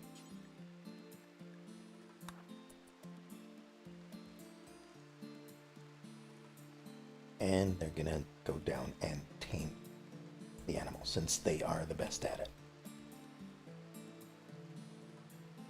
But check the time here. I've been going for almost 4 hours. I intended to only go for an hour, but y'all have been great today, so I decided to keep going. But I think I am going to have to call it here soon because, well, my voice is hurting. I can only stream so much before I have to take a break. So, um, as soon as get this animal tamed and back to base, I think I'm probably going to call it for the night. Um, this has been a great stream. I am glad that you all showed up for it. Uh, Definitely loved our discussion on how to make our ideology. Definitely helped shape the way for what we will be doing, how we'll be acting, that sort of thing. Um, Excuse me. So, yeah, um, I am definitely going to continue this later. Um, Given the chance, you know, maybe I'll stream it tomorrow, maybe Monday. I want to do one more live stream, either tomorrow or Monday, um, and then work from there. Um, so might do this, if there's a suggestion for something else, I'd be up for it as well. Um, but yeah, I hope y'all enjoyed it tonight, and I hope you'll come back for the next one. So, anyway, have a good night, y'all.